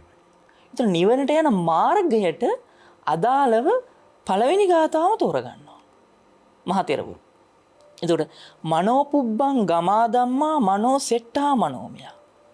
ඒ පළවෙනි ගාථාවේම අන්තයේ තියෙන්නේ උපමාවක්. චක්කං වහතෝ පදං. ලෝතර බුදුරජාණන් වහන්සේගේ දේශනා උපමා වලින් බහුලයි. උපමා වලින් බහුලයි. පාලි ත්‍රිපිටකයේ උපමාවක් නැති සූත්‍ර තියෙන්නේ අල්ප ප්‍රමාණයයි. දැන් මජ්ක්‍ධිම නිකායේ ඕපම්ම වග්ගය කියලා වෙනම වග්ගයක් තියෙනවා. උපමා බහුල සූත්‍ර. එතන මේ ගැඹුරු ධර්මයක් දේශනා කරන්න ලෝතර තථාගත බුදුරජාණන් වහන්සේ සමකාලීන සමාජයේ එදිනෙදා අපේ ඇහැට ගැටෙන, කනට ඇසෙන, ශරීරයට ස්පර්ශ වෙන දේවල් තමයි භාවිත කරන්නේ. එදා ඉන්දීය සමාජය තුල ඒ සමාජය නිරූපණය කරන කැඩපත කිව්වොත් ධම්මපදය නිවැරදි. දැන් ಭಾರತೀಯ සමාජය ගැන යම් කෙනෙක්ට මොන හරි ලියන්න ඕන නම් කෘෂිකර්මය ගැන වෙන්න පුළුවන්. යැපීම් ක්‍රමවේදය, ආර්ථිකය, ඇඳුම් පැළඳුම් ගැන, පරිසරය ගැන සියලු දේට අවශ්‍ය කරන කොෂ්ඨාගාරය ධම්මපදය. බොහෝ ಭಾರತೀಯ ඉතිහාසඥ විද්වතුන් ධම්මපදය පාවිච්චි කරලා තියෙනවා ක්‍රිස්තු පූර්ව 6 වන සියවසේ ಭಾರತೀය නිරූපණය කරන්න. ලෝතර තථාගතයන් වහන්සේ මේ ධම්මපදයේ ආරම්භයේදීම පාවිච්චි කරන්නේ එදා ಭಾರತೀය සමාජයේ ප්‍රබලව දකින්න ලැබුණු ගල් කර්මාන්තය. ගල් කර්මාන්තය පාවිච්චි කරන්නේ. මොකද ගල් කර්මාන්තය ගැන ජාතක පොතේ බොහෝ ජාතක කතාවල තියෙන. ಭಾರತය තුල ප්‍රධාන ප්‍රවාහන මාධ්‍ය වුණේ ගැල. ගංගාධාරව ප්‍රවාහණය සිද්ධ වුණත් ජනපදයක් තුල ප්‍රධාන ප්‍රවාහන මාධ්‍ය වුණේ ගැල. ඒත් එක්කම රාජ්‍යයන් අතර විශේෂයෙන්ම ගත්තොත් ಭಾರතෙන් එහාට යෝනක ප්‍රදේශවලට වෙළඳාම ගියේ කාන්තාර හරහා ගැල් වලින්. ඒතර ගැල කියලා කියන්නේ එදා ප්‍රධාන වාහනයක්. මේ ගැලේ රිය සක කැරකෙන ආකාරය අපි හැමෝම දකිනවා. අද පාරකට බැස්සොත් වාහන ඕන තරම් පාරේ යනවා. රෝද කැරකෙනවා. රෝද අපි දකිනවා. හැබැයි ඒ රෝද වලින් කියවෙන ධර්මාර්ථය බුදුහාමුදුරුවෝ තමයි පෙන්වා දෙන්නේ. ඒ යමක වර්ගයේ දෙවන ගාථාවේ තියෙන ඡායාවන පාය. අතන අර කියන්නේ ගවයා පසුපස්ස එන රියසක්. ඒක පස්සේ කාලේ සසඳ අපි පාරේ යනද ගීත වලට වස්තු විෂය වෙලා තියෙනවා. ධම්මපදයේ වස්තු බීජ වෙනවා අද නූතන සාහිත්‍යය. එතකොට මේ දෙවන ගාථාවේදී කියන්නේ ඡායාවන පාය. ඡායාව කියන එක අපි විතරම දකින්න. දැන් වජිර මහත්මයාගේ ඡායාව එහා පැත්තට වැටලා තියෙනවා. අපේ ඡායාවත් ඇති. ඡායාව කියන එක නිතරම දකින්න. හැබැයි ඡායාවෙන් කියන බණ ධර්මාර්ථය පෙන්වා දෙනවා. යහපත තමා අත් නොහැර එනවා. කුමක් වගේද? ඡායාවන පායිනි. ඡායාව වගේ. කරත්තරෝදේ පදුට්ඨේන අකුසල පක්ෂය පෙන්වන්න පාවිච්චි කරන්නේ. ගවයා ගැල් ඇදගෙන යනකොට ඒක වෙහෙස කළ කාර්යයක්. ඒ වෙහෙස කර භව ගමන තුල ඒ වෙහෙස කර තත්ත්වයේ රැගෙන ඉන්නේ කරත්ත රෝදය. ඒ රෝදය තමා පසුපස ගමන් කරනවා. ගවයා අත් නොහැර යන රියසක වගේ. එතන මේ යමක වර්ගයේ ගාථා වලට වස්තු විශ්ය වෙන්නේ මේ යුගල ගාථා. තව ගාථාවකින් එක පැත්තකුත් අනිත් ගාථාවෙන් අනිත් පැත්තත් ප්‍රකාශ වෙනවා. ඒතර මේ මනෝපුබ්බං ගමා ධම්මා ගාථාව මුලටම ගන්නේ මනස ශ්‍රේෂ්ඨ කොටගත් ධර්මයක් තමයි ලෝතුරා තථාගත බුදු පියාණන් වහන්සේ මේ ලෝකත්‍රයටම දේශනා කරන්නේ. ඒකයි මේ මනෝපුබ්බං ගමා ධම්මා ප්‍රකටවම දකින්න ලැබෙන්නේ. අතරම මේ ආම්දුරවර භාෂාවත් මෙතෙන්ට තියලා මේ උපමාවන් උපමේයන් භාවිතා කරපු ආකාරය පිළිබඳව හරි ලස්සන විග්‍රහයක් සිද්ධ කළා. මම හිතන්නේ හැමදෙරේ මේ එතනම නැවතිලා අපිට මේ භාෂා ප්‍රයෝග කොහොමද මේ ධම්මපදය කියන සාරාර්ථ සංග්‍රහය ඇතුලේ තියෙන්නේ. මේ භාෂාව තාම ලස්සනට යොදාගත්ත මේ අපි කියනවා අර රිද්මීය භාෂා ශෛලිය, එතකොට වාදී භාෂා ශෛලිය, ඒ වගේම වඩා හොඳින් කෙනෙකුට සරලවම ධාරණය කරගන්න පුළුවන් භාෂා ශෛලිය මේ ධම්මපදයට අන්තර්ග්‍රහිත වෙලා තියෙන්නේ කොහොමද කියන කාරණාව හැමදෙරේ මම දැනගන්න කැමතියි. ඔව් වජිර මහත්තයා මේ ගාව තියෙන මේ ලේඛනයක් මම අරන් ඇවිදින්න නිකමට ඔබ අහයි කියලා හිතාගෙන. මේ පොඩි හාමුදුරුවෝ සඳහන් කරපු ඕපම්ම වර්ගයේ ඇතුළු කොට ඇති බුදුහාමුදුරුවන්ගේ උපමා භාවිතය. ඒක හරිම ගැඹුරු, හරිම ආස්වාදනීය, ඉන්ටරෙස්ටිං ටොපික් එකක්. බොහොම ආස්වාදජනක මාතෘකාවක්. ඔය ඡායාව අනපායනි කියන්නේ ඡායා ඉව අනපායනි. ඡායාව වගේ. චක්කං ව චක්කං ඉව. ඉව කියන්නේ වගේ. ඒ කියලා කියන්නේ උපමා. ත්‍රිහෙන් බලාගෙන ගියාම බුදුහාමුදුරුවෝ එවකට පාවිච්චි කරලා තියෙන උපමා හින්දා උන්වහන්සේව තෝරගන්න පුළුවන්කම තියෙනවා. උන්වහන්සේව වටහා ගන්න පුළුවන්කම තියෙනවා. මම ඔන්න මේ එකක් කියන්නම්. වරක් බුදු පියාණන් වහන්සේ සඳහන් කරනවා සුත්තං ගාමං මහෝගෝව මච්චු ආදාය ගච්ඡති. හතරවෙනි වර්ගයේ හතරවෙනි ගාථාව. සුත්තං ගාමං මහෝගෝව. මහෝගයක් කියලා කියන්නේ මහෝගයක් විය ඔබෙන් ලැබූ අපමණ සරදම්. මහෝගය කියලා කියන්නේ ගහගෙන යන සැඩ පහර. මේවා පොඩි හාමුදුරුවෝ පොඩ්ඩක් සඳහන් කළානේ ඔය නූතන සිංහල ගීත සාහිත්‍යයට ඔය මහෝඝයක් විය ඔබෙන් ලැබූ අපමණ සරදම් එන්නේ සුත්තං ගාමං මහෝඝෝව මච්චු ආදාය ගච්ඡති. ඔබට මතක නම් පොඩි හාමුදුරුවෝ දැන් ඉස්සෙල්ලා සඳහන් කළානේ ඔය සසඳ ඒ වගේ ඔබට මතක නම් ගුණදාස කපුගේ ශූරීන් ගායනා කරනවා ගීතයක් දියාලුවෝ දිය අරගෙන වේලි තන කියලා. අරගෙන කියවන්න උද්දකං හිනයන්ති නෙත්තිකා උසුකාරා නමයන්ති තේජනං දාරුං නමයන්ති තච්චකා අත්තානං දමයන්ති පණ්ඩිතා. පණ්ඩිත වගේ. යමක අප්පමාද බාල පණ්ඩිත කියලා වග්ග දෙක තියෙන්නේ අපි විග්‍රහ කරනකොට පාඩම් කරනකොට පණ්ඩිත වගේ ඔක තියෙන්නේ. ඒ ගාතාව එහෙම පිටින්ම සිංහලට ආරෝල තමයි දියාලුවෝ දිය අරගෙන වේලිතනාව පුරවා කියන ගීතය රචනා කරලා තියෙන්නේ. එතකොට සුත්තං ගාමං මහෝඝෝව මච්චු ආදාය ගච්ඡති. මච්චු කියන්නේ මාරයා. ඇවිදින්න අපිව ගෙනියන්නේ කොහොමද දන්නවද? නිදාගෙන ඉන්න වෙලාවට සුනාමියක් ආවා වගේ. මහෝඝය කියලා කියන්නේ ඒකට. සුනාමියක් වගේ එකක්. නිදාගෙන ඉන්න වෙලාවට සුනාමියක් આવුත් මොකද කරන්නේ? හැරෙන්න වෙලාවක් නැහැ. හීනෙම්ම මේ යනවනේ. දැන් මේක බුදුහාමුදුරෝ දේශනා කරන විලාශය බලන්න. බුදුහාමුදුරෝ මේක දේශනා කරන්නේ සමහර විට විදුඩබ කුමාරයාගේ කතාව සිද්ධ වෙච්ච කාලෙද කවුද? විදුඩබ කුමාරයා ශාක්‍යයන් විනාශ කරනවා. ඝාතනය කරනවා. ඝාතනය කරලා ගිහින් කඳවුරු ගන්නවා. කඳවුරක ඉන්නවා මූදගාව. රෑ නිදි.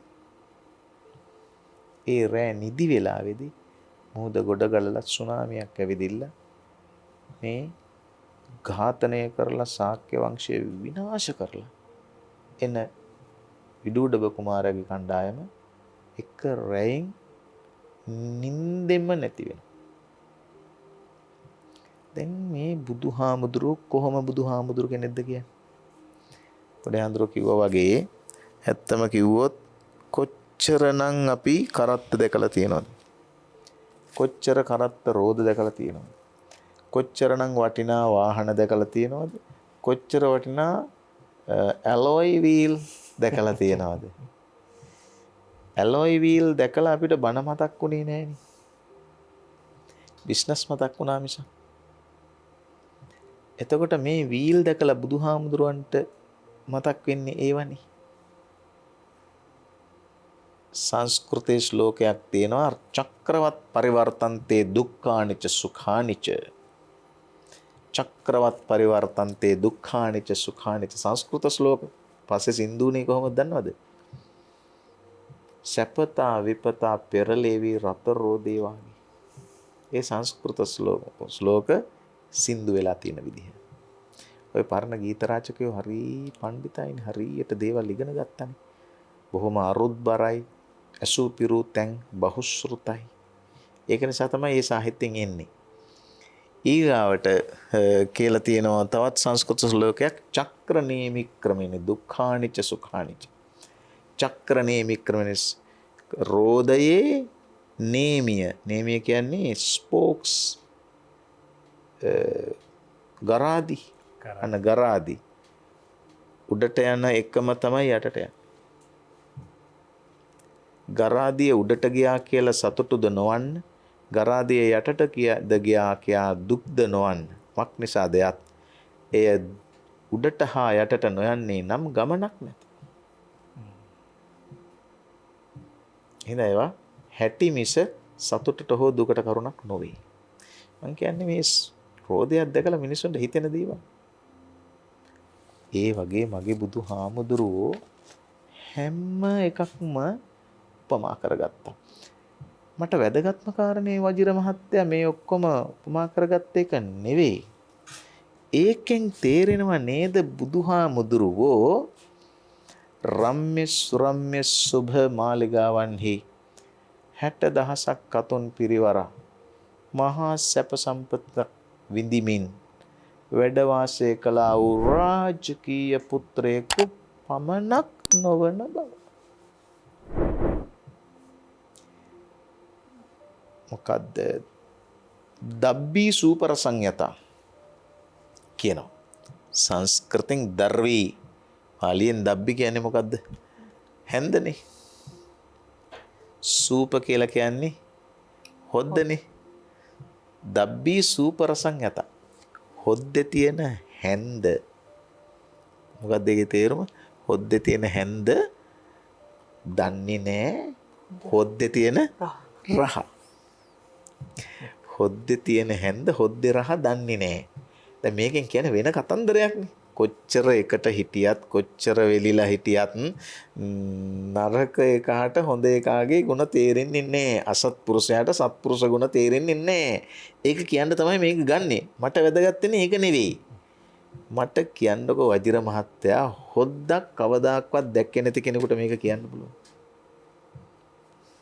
එතකොට අපි අවධානය යොමු කරන්න ඕනේ බුදුහාමුදුරුවෝ කොච්චර කුස්සියේ ඉඳලා තියෙනවද?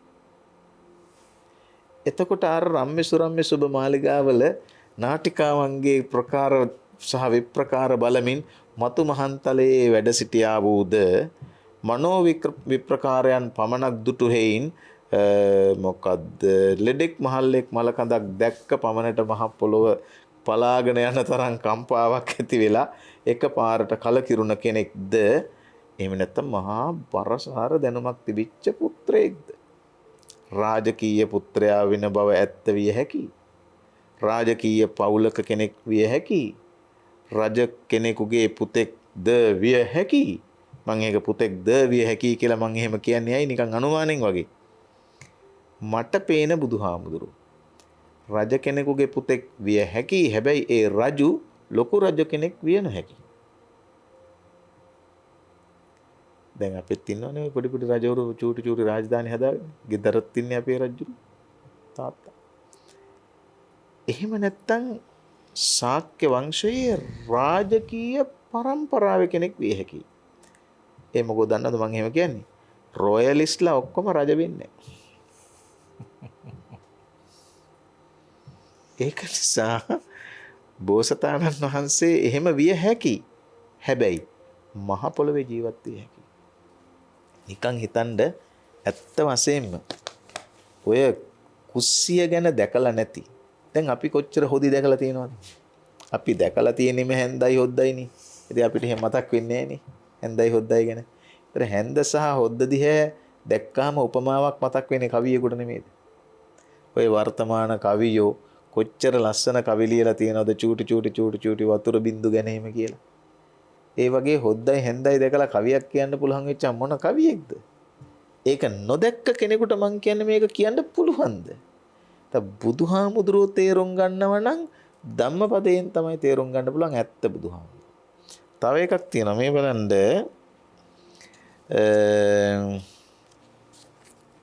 එක තැනක බුදුහාමුදුරුවෝ කියනවා මේ නරක මිනිස්සු සහ හොඳ මිනිස්සු ගැන ඊතලය ගැන. ඒ ඊතලය විද්ධම ඒ ඊතලය ගිහිල්ලා කිසියම් විමක ඇනිලා ඒ ඇනිච්ච ඊතලය කිසිම වැඩක් වෙන්නේ නැතුව නිකන් දිරාපත් වෙලා මලකඩ කාලා ඉවර වෙලා. දැන් මේ නිකන් මලකඩ කාලා ඉවර වෙන ඊතලය හදන්න කොච්චර දෙනෙක් මහන්සි වෙන්න ඕනද කියන්නකෝ. විශාල පිරිසක් ඇවිදින්න විශාල පිරිසක් විසින් තමයි ඊතලේ හදන්නේ. යකඩ තලලා මහ ගොඩක් දේවල් කරලා.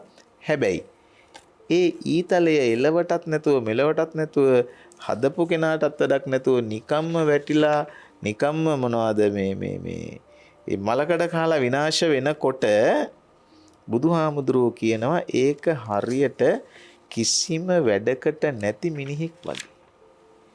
දැන් මං කියන්නේ මේ කාරණාව කියන්න පුළුවන්ද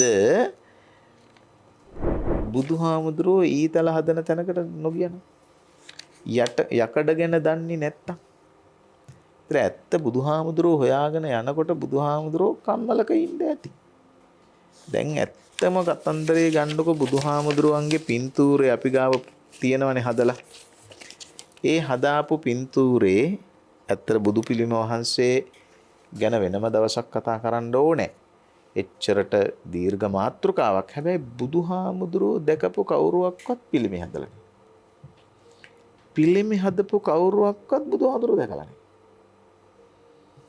එතකොට පිළිම කියන්නේ ප්‍රතිමා ශාස්ත්‍රයක්. ඒක වෙනම ශාස්ත්‍රයක්. අපි ගාව ඉන්න බුදුහාමුදුරුවන්ගේ ෆොටෝ එක සාමාන්‍යයෙන් අවුරුදු කීයේ ෆොටෝ එකක්ද? අවුරුදු 50ක විතර වගේ ෆොටෝ එකක්. ඒතර ඒ බුදුහාමුදුරුවන්ට 55ක් තිබුණේ නැද්ද? 60ක් 65ක් තිබුණේ නැද්ද? තිබුණානේ. 70ක් 75ක් තිබුණේ නැද්ද? තිබුණානේ. 80ක් තිබුණේ නැද්ද? තිබුණානේ. මගේ කකුල් දෙක රිදෙනවා, මට හරි අමාරුයි, දැන් නැගිටින්න බෑ. කට ගන්නවා, මගේ සන්ධි ඔක්කොම බිඳිලා වගේ තියෙන්නේ, මං හරි අමාරුවෙන් ඇවිදින්නේ, ජජ්ජර සකටයක් වගේ, දිරා ගිය කරත්තයක් වගේ. මට ඇවිද ගන්න හරි අමාරුයි. ඔතනින් වාඩි වෙන්න මට සිවුරක් එලන්නකෝ කියලා කියපු බුදුහාමුදුරුවන්ගේ පින්තූරය අපි ගාව නැහැ. ඒතර අවුරුදු 30 40 බුදුහාමුදුරුවන්ගේ ෆොටෝ එකක් නැහැ. නමුත් හිටියනේ, වැඩ හිටියනේ. ඒක නිසා මේ බුදුහාමුදුරුවන්ගේ චරිතය හොයාගෙන යනකොට මේ කියාපු ධම්මපදේ දැන් මේ බලන්න මේකේ තියෙනවා භස්මච්ඡන්නෝව පාවකෝ. එතකොට භස්ම කියලා කියන්නේ ඔබ හොඳටම දන්නවනේ භස්ම අවශේෂ. අවශේෂ කියන්නේ ඉතුරු වෙච්ච කියන එකනේ. භස්ම කියන්නේ අලු. පාවක කියන්නේ ගින්දර. භස්මච්ඡන්නෝ පාවකෝ. අලු වලින් වැහිලා තියෙන ගින්දර වගේ. පේන්නේ තියනවා පිච්චෙනවා. දැන් අපි අලු දැකලා නැද්ද? අපිට අඩු ගානේ කරන්ට් එක වදින එක කවියකට නගා ගන්න බැහැනේ.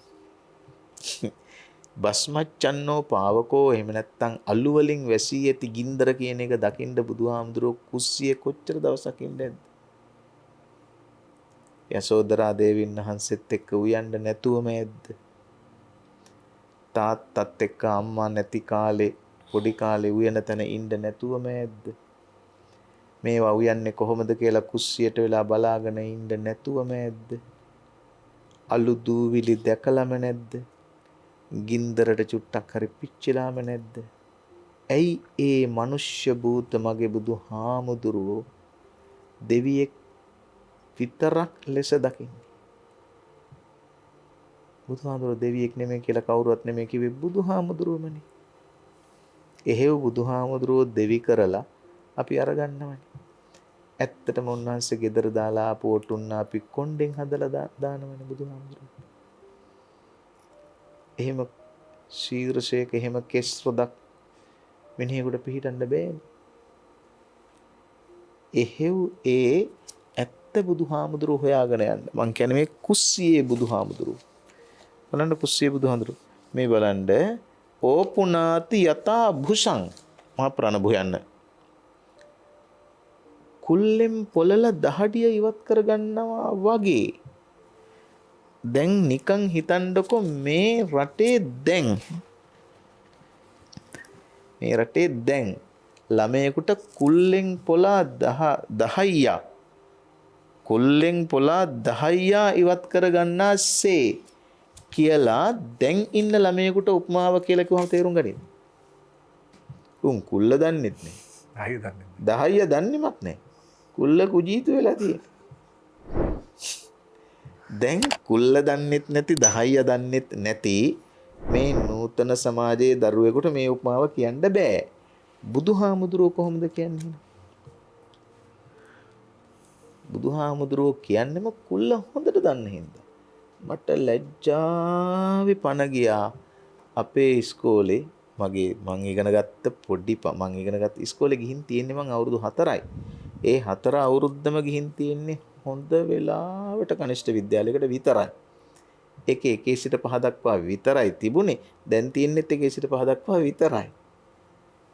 වෙනස මොකද්ද දන්නවද? 5 වසරට කුල්ල ඇඳලා පෙන්නලා උගන්වනවා. වංගෙඩිය ඇඳලා පෙන්නලා උගන්වනවා. මෝල් ගහ මල්ටිමීඩියා ප්‍රොජෙක්ටර් එකෙන් පෙන්නනවා. 5 වසරට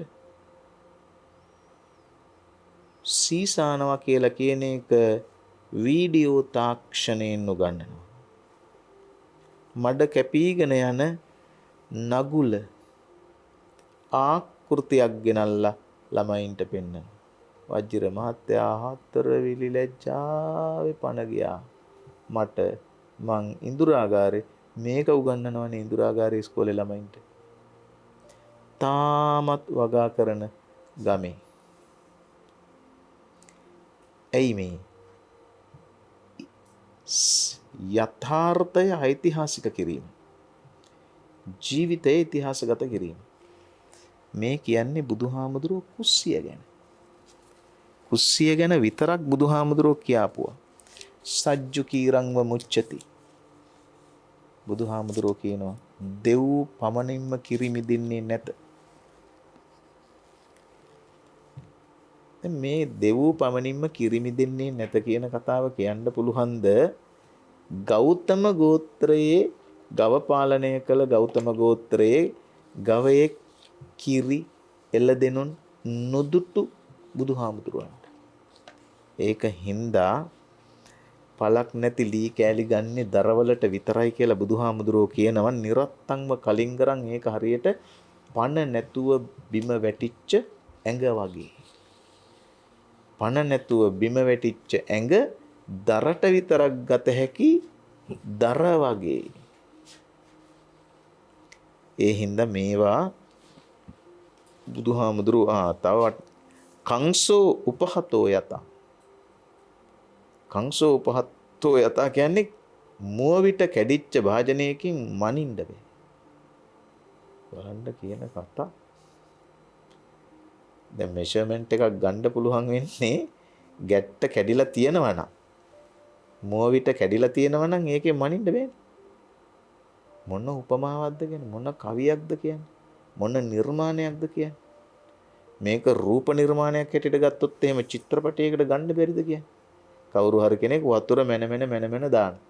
එයා මැන දාන වතුර මැන දාන එකේ උඩ ගැට්ට කැඩිලා. ඉතින් මේ චිත්ත රූපය එක්ක ගම්‍යමාන අර්ථය චිත්‍රපටයකට මං කියන්නේ සිනමාත්මක ප්‍රකාශයක් නෙවෙයිද? ඉතින් එහෙම ගත්තහම වෙලාව නැතුව මිසක් බුදුහාමුදුරුවන්ගේ සැබෑ මනුෂ්‍ය භූත භාවය මතක් කරන්න අනන්ත කාරණා තියෙනවා. ධම්මපදය මේකට වටින්නේ ඇයි? අපිට අපේ බුදුහාමුදුරුවන්ව සද්ධර්ම රත්නාවලියෙන් මැනගන්න බෑ. ඇයි? සද්ධර්ම රත්නාවලියෙන් ලියන්නෙම බුදුහාමුදුරුවෝ පිරිනිවන් පාලා අවුරුදු 100 ගානකට පස්සේ. පිරිනිවන් පාලා අවුරුදු 100 ගානකට පස්සේ එන මූලාශ්‍රයකින් බුදුහාමුදුරුවෝ දකින්න බෑ. මේ කියන්නේ බුදුහාමුදුරුවෝ පිරිනිවන් පාලා අවුරුදු 100 ගානකට පස්සේ වෙන කෙනෙක් නෙවෙයි. මේ කියන්නේ බුදුහාමුදුරුවෝ. ඒ හින්දායි මේක ප්‍රාථමික මූලාශ්‍රයයක්, ප්‍රයිමරි සෝස් එකක් හැටියට වටින්නේ. ඇත්තටම දැන් ගොඩක් වෙලාවට අපේ හාමුදුරුවොත් මතක් කරපු විදිහට දැන් මේ මට හිතුණා මේ සාහිත්‍යයේ නිරූපිත බුදුහාමුදුරුවෝ සහ මේ ධම්මපදයේ නිරූපිත බුදුහාමුදුරුවෝ කියන විෂයට අපේ හාමුදුරුවෝ අපිව අරගෙන ගියපු නිසා දැන් පසු කාලීනව ධම්මපදයේ ආශ්‍රිතව නිර්මාණය වෙච්ච විවරණ කෘති පිළිබඳව සාහිත්‍යාත්මකව පුංචි අදහසක් හොයාගන්න. මොකද හේතුව මේ ධම්මපදය ඇසුරෙන් පසු කාලීන අපි ගීත ගැන කතා කරා, කවි ගැන කතා කරා. දැන් ශාස්ත්‍රීය මට්ටමින් ගත්තොත් අනුරාධපුර යුගයේ වගේ නිර්මාණය වෙච්ච ග්‍රන්ථ, විශේෂයෙන් බුද්ධඝෝෂ හාමුදුරුවෝ ආදී මහතෙරවරු රචනා කරපු ග්‍රන්ථවලට කොහොමද ධම්මපදයේ විෂය වුණේ කියන කාරණාව හාමුදුරනේ අපි පොඩ්ඩක් කතා කරමු. ඔව්, මේ වජිර මහත්මයා අහපු ප්‍රශ්නේ PhD එකකට වගේ මාතෘකාවක්. දැන් මේක කතා කරනකොට පාලි පැත්තෙන් ගත්තොත් මිහිඳු මහරහතන් වහන්සේ ලංකාවට වැඩම කරනකොට අපේ විශ්වාසය තමයි මූලාශ්‍රවල තියෙනවා පාලි ත්‍රිපිටකයත් එහි අට කතාවත් කියන දෙකම රැගෙන තමයි ලංකාවට වඩින්. ඒ කියන්නේ මේ ග්‍රන්ථ වශයෙන් නෙමෙයි ධාරණ ස්මෘති වශයෙන් තමයි ගේ. මේ අට කතාව සිංහල අටුවා විදිහට මහා අට කතා, පච්චරිය අට කතා, කුරුන්දී අට කතා කියලා සිංහල අට කතා ප්‍රධාන වශයෙන් 3ක් අන්දකාදී වෙනත් අට කතාවක් තිබුණා. මෙන්න මේ අට කතා ක්‍රිස්තු වර්ෂ පළවන සියවසේ වලගම්බා රජුරන් කාලේ ගන්ධාරූඪ වෙනවා. ඉතින් මේවා මුලින්ම තිබුණේ සිංහල භාෂාව. විදුහාමුදුර කියන්නේ පාලි භාෂින් පස්සේ ලංකාවේදී සිංහල භාෂාවට පරිවර්තනය වෙනවා හෙළ භාෂට. ක්‍රිස්තු වර්ෂ 5 වන සියවසේදී බුද්ධඝෝෂ අටුවාචාර්යින් වහන්සේගේ වැඩම කිරීමෙන් පස්සේ මේ ත්‍රිපිටකය එලිපෙහෙලි කරන සිංහල අටුවා පාලි භාෂාවට පරිවර්තනය වෙනවා ක්‍රිස්තු වර්ෂ 5 වන සියවසේ. ධම්මපදයටත් වෙනම අට කතාවක් ලියවෙනවා. ඒකට කියනවා ධම්මපදට්ට කතාව. ධම්මපදයේ තුල තියෙන්නේ ගාථා පමණයි. එම ගාථා කතන්දර ආශ්‍රේ කතා වස්තු ආශ්‍රේ පැහැදිලි කරන තැනක් තමයි ධම්මපදට්ට කතාව. මේ පාලි ධම්මපදට්ට කතාව තමයි සිංහල සාහිත්‍යයටත් පාලි සාහිත්‍යයටත් පෝෂණය සඳහා ප්‍රධාන වශයෙන් මූලාශ්‍රන තැන. ජාතක පාලියත් බලපානවා ජාතක පොත ආදිය සඳහා. ඒ වගේම ගුණාත්මක හා ප්‍රමාණාත්මක දායකත්වයක් දක්වන ග්‍රන්ථය තමයි ධම්මපදට්ට කතාව. ධම්මපදයේ කියන පොතට ලියන අර්ථ වර්ණාව ධම්මපදට්ට කතාව. මේ ධම්මපදට්ට කතාව කොයිතරම් ජනකාන්ත වුණාද කියනවනම් ධම්මපදයේ කොයිතරම් ජනකාන්ත වුණාද කියනවනම් අනුරාධපුර යුගය ගත්තොත් අනුරාධපුර යුගයේ 10 වන සියවසේදී විතර 5 වන කාශ්‍යප රජුරෝ ව්‍යාඛ්‍යාන ග්‍රන්ථයක් කරනවා දම්පියා අටුවා ගැටපදය. ගැටපදයක්. ගණ්ඨීපද වර්ණනාව. ඒක ගණ්ඨීපද වර්ණනාව කරන්නේ දම්පියා අටුවා ගැටපදේ. ධම්මපදට්ට කතාවට. ඒක ධම්මපදට්ට කතාවට මේ අටුවාවක් මේ ගණ්ඨීපදයක් කරන්නේ. ඒතකොට පැහැදිලිව පේනවා රජ කෙනෙක්ම මේ ගණ්ඨීපදය කරන්නේ ක්‍රිස්තු වර්ෂ 10 වන සියවස් වෙනකොට ලංකා ඉතිහාසය තුල අපේ මිනිස්සු තුල ධම්මපදය හස්තසාර ග්‍රන්ථයක් වෙලා හැමෝ තුලම භාවිත වුණ ග්‍රන්ථයක් වුණා. ඒක බහුලව භාවිත කරන දෙයක තමයි පොතක් උන ලියන්නේ. දැන් උනත් පොතක් ලියන්නේ මගට වෙන පැත්තට. ඒ වගේ තමයි එදත්. රජ්ජුරුව මේ ග්‍රන්ථය කරන්නේ ධම්මපදය අපේ මිනිස්සු තුල බහුලව භාවිත වුණා. ඒ ධම්මපදට්ට කතාව කියන ග්‍රන්ථය මේ ධම්මපදයේ කතාවස්තු අන්තර්ගත වෙන කෘතියේ තියෙන අමාරු වචන ගණ්ඨී පද ගැටලු සහිත පද විවරණය කරන්න තමයි ධම්පියා අටුවා ගැටපදේ ලියන්නේ. එතනින් ආරම්භ වන ධම්මපද සාහිත්‍ය අද දක්වාම බලපානවා අපේ සිංහල සාහිත්‍යයට. වැදගත්ම තැන තමයි දඹදිනි යුගය. දඹදිනි සාහිත්‍ය යුගයේ වැඩ හිටපු ධර්මසේන හාමුදුරුවෝ අපේ ගමේ හාමුදුරු නම. ගැමි බස පාවිච්චි කරපු හාමුදුරුවම. සද්ධර්ම රත්නාවලිය කියන ග්‍රන්ථය කරන ධර්මසේන හාමුදුරුවෝ භාවිත කරන්නෙම පාලි ධම්මපදට්ට කතාව. පාලි භාෂාවෙන් තිබුණු කතා වස්තු සිංහල භාෂාවට අනුරූප වන පරිදි පරිවර්තනය කරන හැබැයි ඒක පදානුගතික පරිවර්තනයක් නෙමෙයි. පදෙන් පදේ කරන පරිවර්තනයක් නෙමෙයි. එහි ගන්නේ කතා වස්තුව පමණයි ජීවය සිංහලෙන් කවන්නේ. ධම්මපදය කොයිතරම් ජනකාන්ත වුණාද කියන එක ඒකිනුත් පේන මේ යුගය තුල දඹදිනි සාහිත්‍ය යුගයේ. දැන් සද්ධර්ම රත්නාවලියේ පටාචාරා වහන්දෑගේ වස්තුව ගත්තොත් එහි තියෙනවා දැන් පටාචාරාව කරපු ක්‍රියාව අද මේ සියවසේම කරා නම් පටාචාරා ඉවරයි. හැබැයි ධර්මසේන හාමුදුරුවෝ කියන්නේ පටාචාරා වහන්දෑ ගෞරවාර්ථයෙන් පටාචාරාවට කිසිම තැනක පහත් කොට ඇය කරපු ක්‍රියාව හෙලා දැකලා නැහැ. එය ධර්මය අනුකූලව බලනවා. ගෙදර වාසය කරන කොල්ලෙක් සමග හාද වෙලා සොළොස්වියේදී පලා යන පටාචාරාව ගැන කියන්නේ රෑ දෙවරුවේ වී පැහැරියාසේ. වී පහරනවා කියලා කියන්නේ වී කොටනකොට 10 ආදිය විසික් වෙලා අපවිත්‍ර වෙනවා. මිඩිවන් වෙස්ගෙන සේවිකාවකගේ වෙස්ගෙන ඇය පලා යන්නේ මාලිකාව. කුමක් පරිද්දෙන්ද? රෙදි කඩකින් වසාලු මණිකක් පරිද්දේ. මේ උපමා කොහෙන්ද? එදා ගැමි දිවියේ තිබිච්ච ජනතාව අතර භාවිත වුණ ගමී අගොඩේ දේවල්. ඒ ආభాසයෙන්නේ කොයිද? ධම්මපදේ.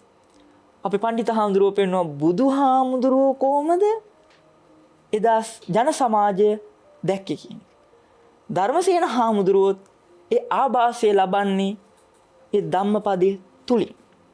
ඒතර ධම්මපදය කියන එක මිනිසුන් අතරට ගෙනියන්න පාවිච්චි කරපු ප්‍රධාන තැනක් තමයි පාලි ධම්මපදට්ට කතාව. අදත් ධර්ම දේශනා කරනකොට හාමුදුරුවරු ධම්මපදයෙන් තමයි පළවෙනි බණ කියන්නේ. ඕනම පොඩි හාමුදුරුවම පළවෙනි බණ කියන්නේ ධම්මපදයෙන් තෝරගෙන. ඒතර ධම්මපදය කියන්නේ බණ පොත.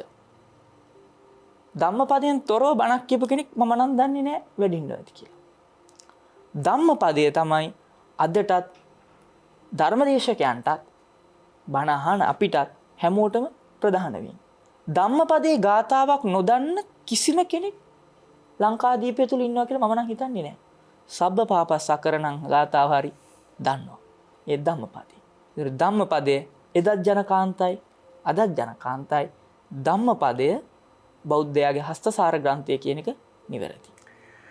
හමුදුරනේ මේ දැන් ධම්මපදය තමන්ගේ හස්තසාර ග්‍රන්ථය බවට පත් කර ගන්න මම හිතන්නේ තවත් හේතු අවශ්‍ය නැහැ කියලා. මේ ගත කරපු කාලයම අතිශය ප්‍රමාණවත් ධම්මපදයේ අතට අරගෙන ධම්මපදයත් එක්ක ජීවිතය හදාගන්න.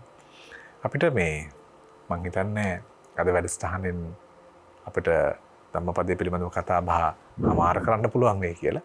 ඒ නිසා අපි තවත් වැඩසටහනකට මේ ධම්මපදය පිළිබඳව මාතෘකාව අරගෙන යනවා. හැබැයි මම කැමතියි අර සාහිත්‍ය එක්කම මේ නතර වෙන්න ඊළඟ අධීරේ සාකච්ඡාවට අවශ්‍ය කරන බිම්පලස එළලා දැන් සාහිත්‍ය කෘතිවල අපිට නිරූපණය වෙන බුදුහාමුදුරන්ගේ ස්වරූපය සහ ධම්මපදයේ ස්වරූපය තමයි වහන්සේ පැහැදිලි කරමින් හිටියේ.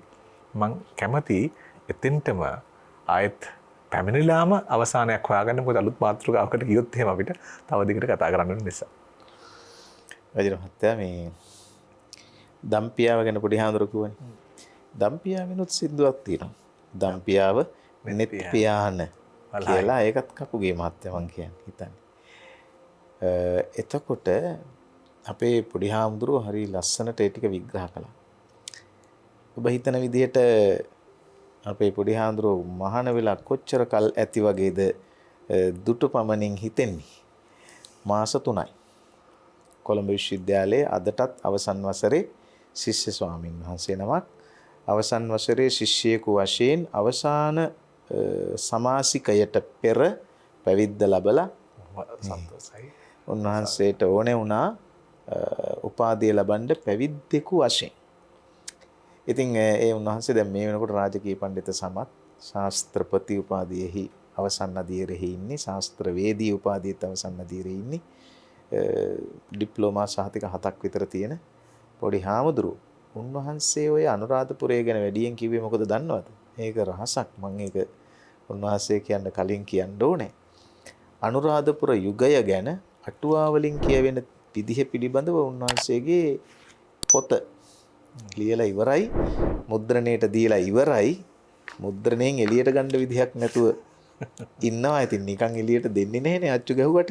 ඒකින්ද ඒවට ගෙවන්න එපායි. ඒ කීවෙනි පොතද? තුන්වෙනි පොත. මේ වෙනකොට ලියාපු තුන්වෙනි පොත. ඒක නිසායි ඔය අනුරාධපුර යුගයේ ධම්මපද සමාජය ගැන ටිකක් කතා කළේ. ධම්මපදය බුදුහාමුදුරුවන්ගේ අනාවරණය වන බුද්ධ චරිතයෙහි ප්‍රධානම ලක්ෂණයක්. අපි ඒක අපේ ඊළඟ වැඩසටහනකදී කතා කරමු. නිකම් මෙන්න මෙහෙම හිතන්ඩ බුදු පියාණන් වහන්සේ දේශනා කරනවා 11 වෙනි වග්ගයේ 4 වෙනි ගාථාව. ඒක කියනවා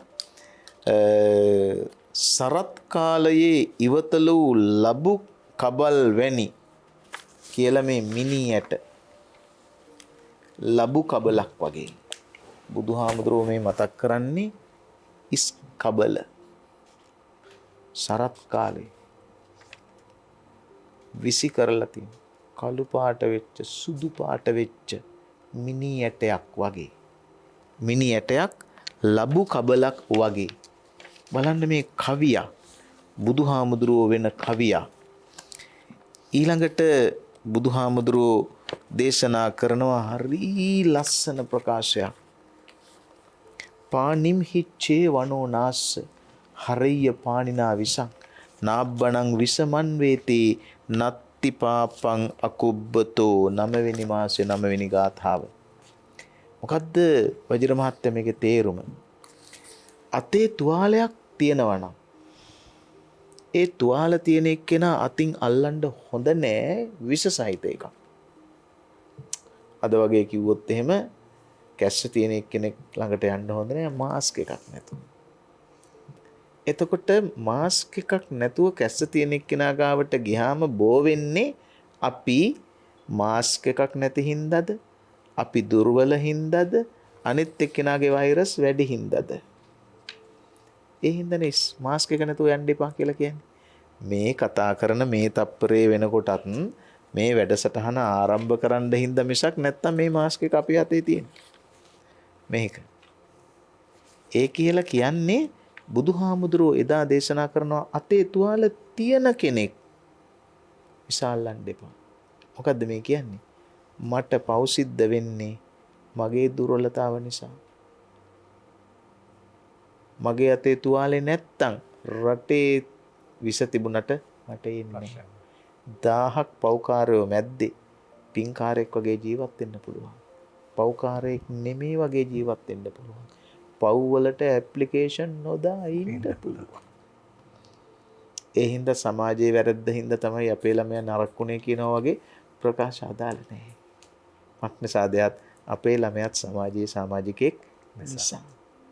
බුදුහාමුදුරන්ගේ ධම්මපදේ අපට වටින්නේ මෙන්න මේ වගේ වාක්‍ය, මේ වගේ ප්‍රකාශ, මේ වගේ වාගාලාප, මේ වගේ ප්‍රස්තුතයන් අනන්ත ප්‍රමාණයක් ධම්මපදයේ ඇතුළත් වෙන නිසා. කෙනෙකුට හිතෙන්න පුළුවන් ඇත්තට සමහරුත් තම තමන්ගේ ආගම් වල සුභාෂිත වාක්‍යයන් වලට ධම්මපදයේ කියලා නම දාගෙන තියෙනවා. හිතෝපදේශය කියලා නම දාගෙන තියෙනවා. කමක් නැහැ. හිතෝපදේශය කියලා කෘතියක් තියෙනවා විෂ්ණු ශර්මන් විසින් ලියන ලද බොහොම පරණ සංස්කෘත. ධම්මපදයේ කියලා කියන්නේ මේක පාරිභාෂික වචනයක්. සමහර කෙනෙක් සමහර තමන්ගේ ප්‍රකාශවලට එහෙම දාගෙන තියෙනවා. එහෙම එච්චර ගැළපෙන්නේ නැති උනත් කමක් නැහැ. මේකේ තියෙන ධම්ම. හැබැයි මෙන්න මේ ටික කියන්න ඕනේ. මේකේ තියෙන සුභාෂිත වාක්‍ය විතරක් නෙවෙයි. සුභාෂිත වාක්‍ය කියලා කියන්නේ ආප්ත වාක්‍ය, ආප්තෝපදේශ. නරක නොකර හොඳ වෙන්න, හොඳ කරන්න නරක නොකරන්න. ඒකම නෙමෙයි ධම්මපදයේ තියෙන්නේ. මහා ගාම්භීර ධර්මපර්යාය. දැන් මනෝපුබ්බංගම ධම්මා මනසිට්ඨ මනෝමය කියලා කියන එකේ හොඳ නරක ගැන කියවෙනව නෙවෙයිනේ. මනස ප්‍රධානයි කියලා කියන එකනේ කියන්නේ. එහෙනම් ජීවිතේට යථාවත් කරගන්න ජීවිතේට වටිනවා තමයි හොඳ වෙන්නම නෙමෙයි. ඇත්ත ඇත්ත සැටියෙන් තමයි. දැන් පානිම් හිචේ වනෝනාස්ස හරිය පානිනා විසන් නාබ්බණං විස මන් වේති කියලා අන්තිමට කියනවා නත්ති පාපං අකුබ්බතෝ. කරලා නැත්තම් පව් වෙන්නේ. කරලා නැත්තම් පව් වෙන්නේ. ඒ කියන්නේ වෙඩි වැදිච්ච මිනිහක් ගාවින් ගියා කියලා වර්ධකාරයෙක් වෙන්නේ නැහැ. ඒක දිගට අරගෙන ගිහින් බලන්න කොච්චරනම් පව් කරන අය අතරත පව් නොකර ඉන්න පුළුවන්ද කියලා. මම කලේ නෑ. ඒක නිසා බුදුහාමුදුරුවන්ගේ දාර්ශනිකම කාරණා. දැන් අත්තවග්ගේ අරන් කියවලා බලන්න ආත්මවාදය සහ අනාත්මවාදය ගැන කොච්චරනම් ගැඹුරු කාරණා තියෙනවද කියලා. ඒ හින්දා මේ සරල සුගම සරලම කියන සදාචාර කාරණා නෙමෙයි ධම්මපදයේ තියෙන්නේ. සරල සදාචාර කාරණාත් නැත්තේ නේ. හැබැයි ධම්මපදයේ කියලා කියන්නේ සරල සදාචාර කාරණා ඇතුළත් ග්‍රන්ථයක් නෙවෙයි දාර්ශනික කාරණා ඇතුළත් ග්‍රන්ථයක්. ඒක නිසා අර අත්පොතක් කියලා කියනවා මිසක් මුල් පොතක් නොවේ. හෝඩිය නෙවෙයි. අත්පොත කියන එක හරි. හස්තසාර ග්‍රන්ථයේ බව ඇත්ත. හෝඩි පොත නෙවෙයි. හෝඩි පොත කියලා කියන්නේ ආධුනිකයෙක් පාවිච්චි කරන එක. මේක ආධුනිකයෙක් පාවිච්චි කරන කෘතියක් නෙවෙයි. ධම්මපදය කියලා කියන්නේ බුදුහාමුදුරන්ගේ සමස්ත දර්ශනය කෙටියෙන් ඇතුළත් වෙච්ච ඛණ්ඩ කාව්‍යයක ආකෘතිය සහිත එකක්. වෙනම උද්දෘත කරලා ගන්න පුළුවන් කරුණු ඇතුළත් කෘතියක්. හොඳයි අපි යමක වග්ග කොටස පිළිබඳව අවධානය යොමු කළා. දැන් හාමුදුරුවෝ අපිට කොහොම මේ විවිධ කොටස් වලට අනු කොටස් වලට ගමන් කරන්න කියලා. අප්‍රමාද වග්ගය ගැන අදහසක් කියලාම අවසානයක් හොයාගන්නම්. අප්‍රමාදය නිවනට මගයි, ප්‍රමාදය මරණයට මගයි. පමා නොවූ නොමැරෙත්, පමා වූ නොමලත් මලවුන් වැනිය. අප්‍රමාදෝ අමත පදං, පමාදෝ මච්චුනෝ පදං, අප්පමත්තාන මේ යන්ති ඒපමත්තා යතාමතා. සාමාවතී බිසව, මාගන්ධියා බිසව, කුම්භ ഘോഷක සිටානෝ, චුල්ලපන්තක හාමුදුරුවෝ, ඊට පස්සේ ධනය සහ පමාව පිළිබඳව මහා කස්සප හාමුදුරුවෝ අපිට හම් වෙනවා. මේ ආදී වූ මේ 423 හමු නොවන්නේ කවුරුන්ද? ඔබ හොයා බලන්න. බික්කු වග්ග, බ්‍රහ්මණ වග්ග, තණ්හා වග්ග, නාග වග්ග, නිරය වග්ග මෙහෙම ගත්තාම හස්තසාර ග්‍රන්ථයම මෙය තමයි. ඉතින් ඒ නිසා ධම්මපදය පිළිබඳව තවත් ත්‍රිපිටකාභි වන්දනා වැඩසටහනකට අපිව යොමු කරමින්මයි ඔබ වහන්සේලා මේ සමාප්තිය අපිට හොයා දෙන්නේ. අපි කැලණිය විශ්වවිද්‍යාලයේ සංස්කෘත සහ පෙරදිග ශාස්ත්‍ර අධ්‍යයන අංශයේ ජ්‍යෙෂ්ඨ මහාචාර්ය ඉන්ද්‍රාගාරේ ධම්මරතන ගෞරවනීය ස්වාමීන් වහන්සේට නමස්කාර පූජා පෙරදරිව පාදාභිවන්දනයෙන් යුතුව අපේ ගෞරවය ආචාර්යයක් කොට පූජා කරනවා. ඒ වගේම දකුණු තලංගම පැලවත්ත මයුරපාද පිරිවෙන් විහාරවාසී රාජකීය පඬිත රත්මලානේ රත්නසිරි ස්වාමීන් වහන්සේටත් සාදුකාර පවත්වමින් පාදාභිවන්දනයෙන් අපේ නමස්කාර පූජාව මහත් ගෞරවයෙන් පූජා කරමින් අදට ත්‍රිපිටකාභිවන්දනා වැඩසටහන නිමා කරන්නට අපිට අවසර දෙන්න. අපි ආයෙත් ධම්මපදය පිළිබඳවම විමර්ශනයක දෙන්න ඔබ වහමු වෙනවා මීළඟ ත්‍රිපිටකාභිවන්දනා වැඩසටහනේදී. ඔබට රටට නිර්වාණ සරණයි.